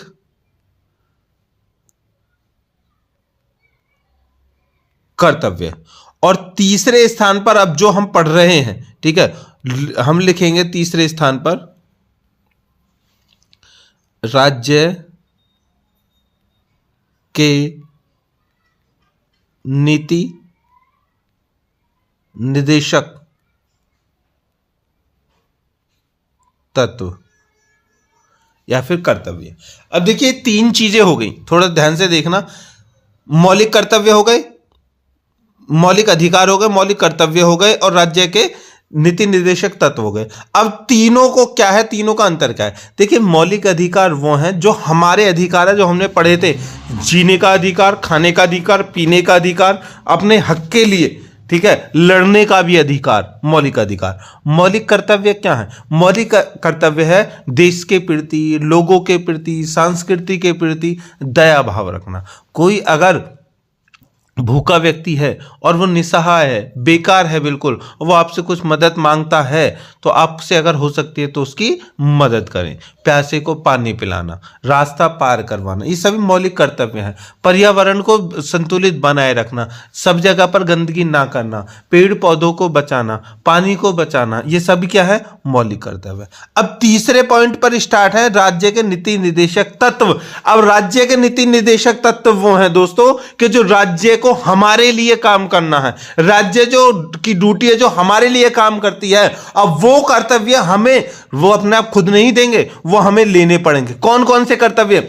हमें अच्छी शिक्षा देंगे, हमारा स्वास्थ्य अच्छा बनाएंगे, हमें अच्छा पर्यावरण देंगे, हमारे देश की तरक्की करेंगे, हमें रोजगार के अवसर करेंगे, हमारे लिए जो सुविधा नहीं है वो करेंगे। अगर हमें कोई कोरोना है, कोई देश या कोई भी हमें मारने के लिए कह रहा है, उससे हमारे राज्य के नीति निर्देशक तत्व हैं जो हमें बताएंगे। ये सरकार के राज्य के कर्तव्य हैं जो हमारे लिए वो सरकार करेगी, और हर सरकार का धर्म है, कर्तव्य है, ये उसका कार्य है। लेकिन सच्चे मन से मैं आपको बता रहा हूं, तुम लोगों को भी नहीं पता होगा, बहुत सारे लोगों को तुम में से नहीं पता होगा कि राज्य के नीति निर्देशक तत्व है क्या। क्या है राज्य के नीति निर्देशक कार्य, और कौन से कार्यों को राज्य हमारे लिए पूरा कर रही है। अगर किसी स्थिति में किसी भी राज्य के, किसी भी देश के किसी कोने में अकाल की स्थिति होती है, वहां से वो मर जाते हैं, उन्हें कोई बीमारी लग जाती है, तो ये राज्य का काम है कि उन्हें फ्री ऑफ कॉस्ट जल्द से जल्द अच्छा इलाज दें और उनकी सहायता करें। ये सब काम है। किसका काम है ये? किसका काम है? ये राज्य के नीति निर्देशक तत्व है। तीनों का अर्थ आपको जान गए होंगे। अब चलते हैं इनको डिटेल में। अब हमने ये तो पढ़ लिया, अधिकार कर्तव्य पढ़ लिया। अब चल रहे ये नीति निर्देशक तत्व, तो इनको थोड़ा अच्छे से हम समझते हैं।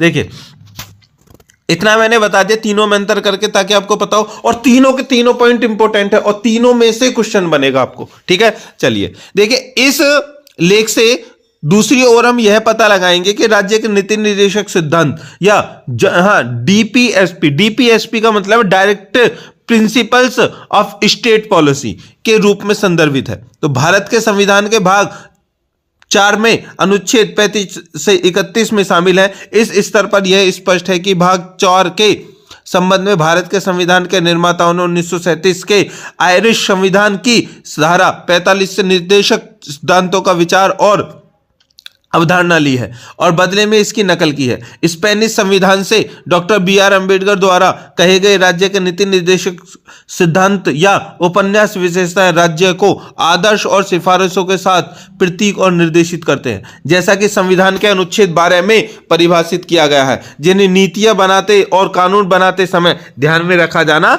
चाहिए। लेकिन पहले के विपरीत यह प्रकृति के अनुचित है। मौलिक अधिकारों के साथ दोनों निर्देशकों सिद्धांतों में संविधान का दर्शन शामिल है। अब यहां पर देखते हैं मौलिक अधिकार भाग 3, वो तो हमने ऊपर पढ़ लिया, मौलिक अधिकारों के बारे में पढ़ लिया था ना। लेकिन जैसा कि इस लेख में पहले चर्चा की गई है कि न्याय योग्य अधिकार भारत के संविधान के भाग 3 अनुच्छेद 12 से 35 में निहित है और 2 महत्वपूर्ण कारणों से इन्हें मौलिक कहा और नाम दिया गया है। सबसे पहले, इन अधिकारों की गारंटी सुरक्षा देश के संविधान द्वारा की जाती है, जो देश का मौलिक कानून है। दूसरे, वे इसलिए कि वे अर्थ में मौलिक हो जाते हैं, क्योंकि मौलिक का मतलब होता है मेन। वे किसी व्यक्ति के सर्वांगीण भौतिक, बौद्धिक, नैतिक और आध्यात्मिक विकास के लिए सबसे आवश्यक है।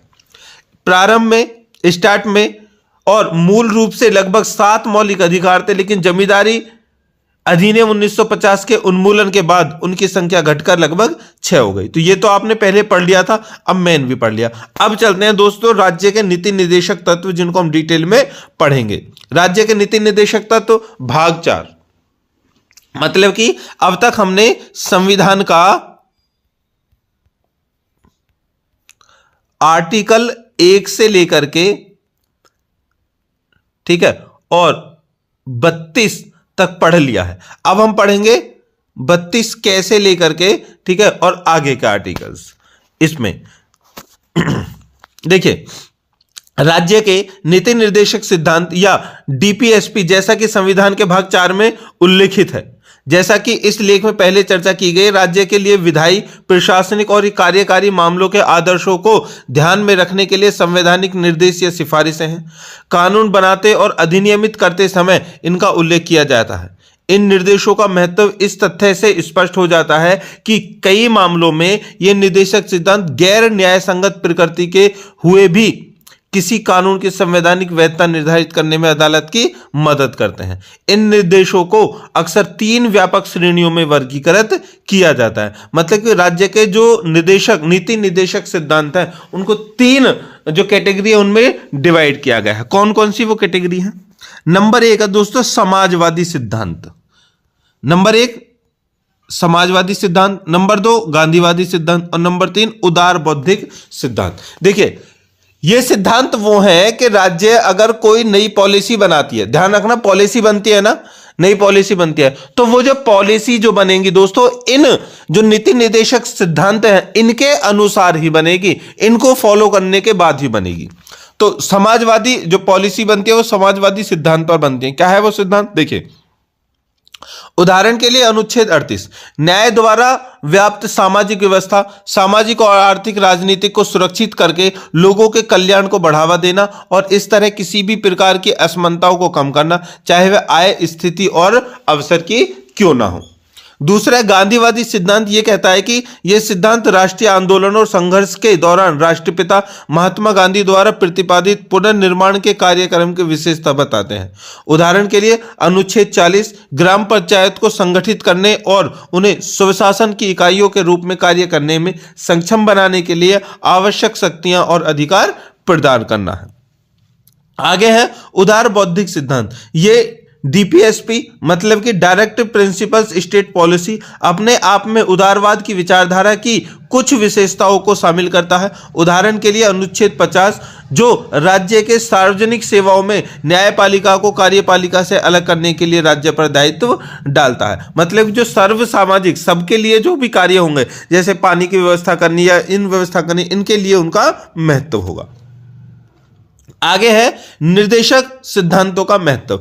देखिए, केटी शाह जैसे प्रख्यात अर्थशास्त्रियों द्वारा बैंक पर एक चेक केवल तभी देय होने पर देय जब बैंक के संसाधन इसकी अनुमति देते हैं के रूप में इन निर्देशक सिद्धांतों की कोई कानूनी मंजूरी नहीं होने और अतार्किक रूप से व्यवस्थित होने के बावजूद आलोचना की गई है। और यहां तक कि किसी पूर्व वित्त मंत्री टीटी कृष्णामाचारी 1956 द्वारा भी आलोचना की गई है। 1958 भावनाओं का एक वास्तविक कूड़ेदान के रूप में मध्य समकालीन समय में इन निर्देशक सिद्धांतों को अप्रासंगिक संगत के रूप में नहीं माना जा सकता है। जैसा कि भारत के पूर्व मुख्य न्यायाधीश न्यायमूर्ति चगाला ने कहा कि इन सिद्धांतों को अगर अच्छी तरह से लागू किया जाए और पूरी तरह से लागू किया जाए तो हमारे देश को वास्तव में धरती पर स्वर्ग बनाया जा सकता है। आगे बढ़ते हैं, लेकिन यही है ना, धरती का स्वर्ग तो कोई बनाना चाहता ही नहीं है। आगे है निदेशक सिद्धांत सहायक हैं और वे इन्हें मौलिक अधिकारों का सहायक भी माना जाता है क्योंकि इनका उद्देश्य आर्थिक और सामाजिक अधिकार प्रदान करके भाग 3 में मौजूद शून्य को भरना है। वे सरकार की घरेलू और विदेशी रणनीतियों को सरल बनाते हैं और स्वभाव में होने वाले परिवर्तनों के बावजूद एक प्रकार की स्थिरता और स्थायित्व प्रदान करते हैं। DPSP direct principles of state policy देश के नागरिकों को सरकार के प्रदर्शन को मापने के लिए मात्रात्मक पैमाना तय करते हैं और उन्हें इस बात पर प्रभावी प्रतिक्रिया प्रदान करते हैं कि इसमें कहां कमी है। सरकार नागरिकों को सरकार के प्रदर्शन को मापने के लिए, मतलब कि जैसे पॉलिसी बनती है ना, जब भी सरकार बनती है, नई पॉलिसी बनती है, तो उन पॉलिसी को पढ़ना हमारे देश के लिए बहुत आवश्यक है।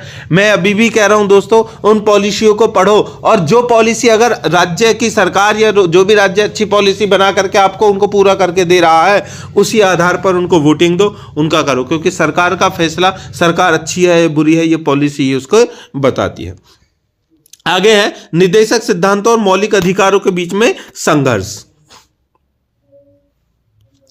देखिए, इस बिंदु पर यह ध्यान देने प्रासंगिक हो जाता है कि भले ही राज्य के नीति निर्देशक सिद्धांत और मौलिक अधिकार दोनों संवैधानिक रूप से अलग दिखाई देते हैं।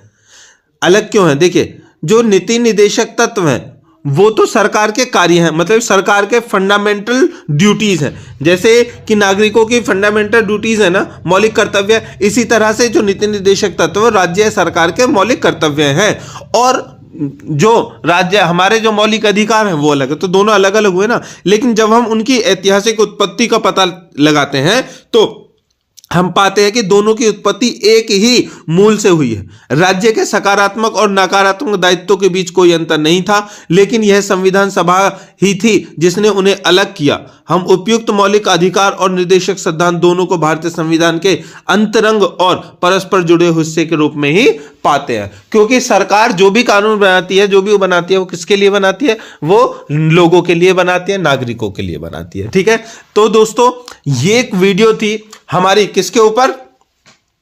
कॉन्स्टिट्यूशन के ऊपर। एक लाइन और है यहां पर कि अनुच्छेद 32 से 35 संवैधानिक उपचारों का अधिकार और मौलिक अधिकार पर प्रतिबंध भी है। ठीक है, तो यहां पर हमने इतना सिलेबस आपको बताया है जितना संविधान का स्टार्टिंग का भाग आपके चैप्टर जो आपका पूरा सब्जेक्ट है 3002 का, उसमें आने हैं। इससे बाहर कुछ नहीं आएगा। बाकी इस वीडियो आपने कंप्लीट कर ली है, बहुत सारी चीजों की नॉलेज मिल गई है। उसके साथ जाइए प्लेलिस्ट में, ठीक है, और प्लेलिस्ट में जाकर के आप पढ़िए पूरा। प्लेलिस्ट का लिंक हम वीडियो के नीचे दे देंगे, उसमें मिल जाएगा, या फिर चैनल पर जाकर के भी आप विजिट कीजिए, वहां पर आपको प्लेलिस्ट मिलेगी 3002 की। ठीक है, नहीं 1002 की, 3 तो 3 सेमेस्टर में हो जाएगा, सॉरी 1002 की, जिसमें पूरा का पूरा आपको जो कॉन्स्टिट्यूशन है उसके शॉर्ट वीडियोस, लॉन्ग वीडियोस और वेरी शॉर्ट भी आपको मिल जाएंगे, और गेसिंग पेपर भी आपको मिलेगा। तो बिल्कुल निश्चिंत रहिए, अच्छे से पढ़ाई कीजिए और जल्दी से जाकर के आप पेपर कीजिए। मैं फिर से यहां से आपको बता रहा हूं, 2-3 चीजें हैं जो आपको बिल्कुल याद रखनी है। एक तो प्रस्तावना, और ये आर्टिकल्स किस अनुच्छेद में क्या है, दो चीज ये हो गई, और उसके बाद में हमारा जो गेसिंग पेपर, वो तीनों चीज लेकर के जाओगे ना, गारंटी देता हूं, मैं लिख करके देता हूं, कोई भी तुम में से फेल नहीं होगा, अच्छे नंबर पाओगे आप।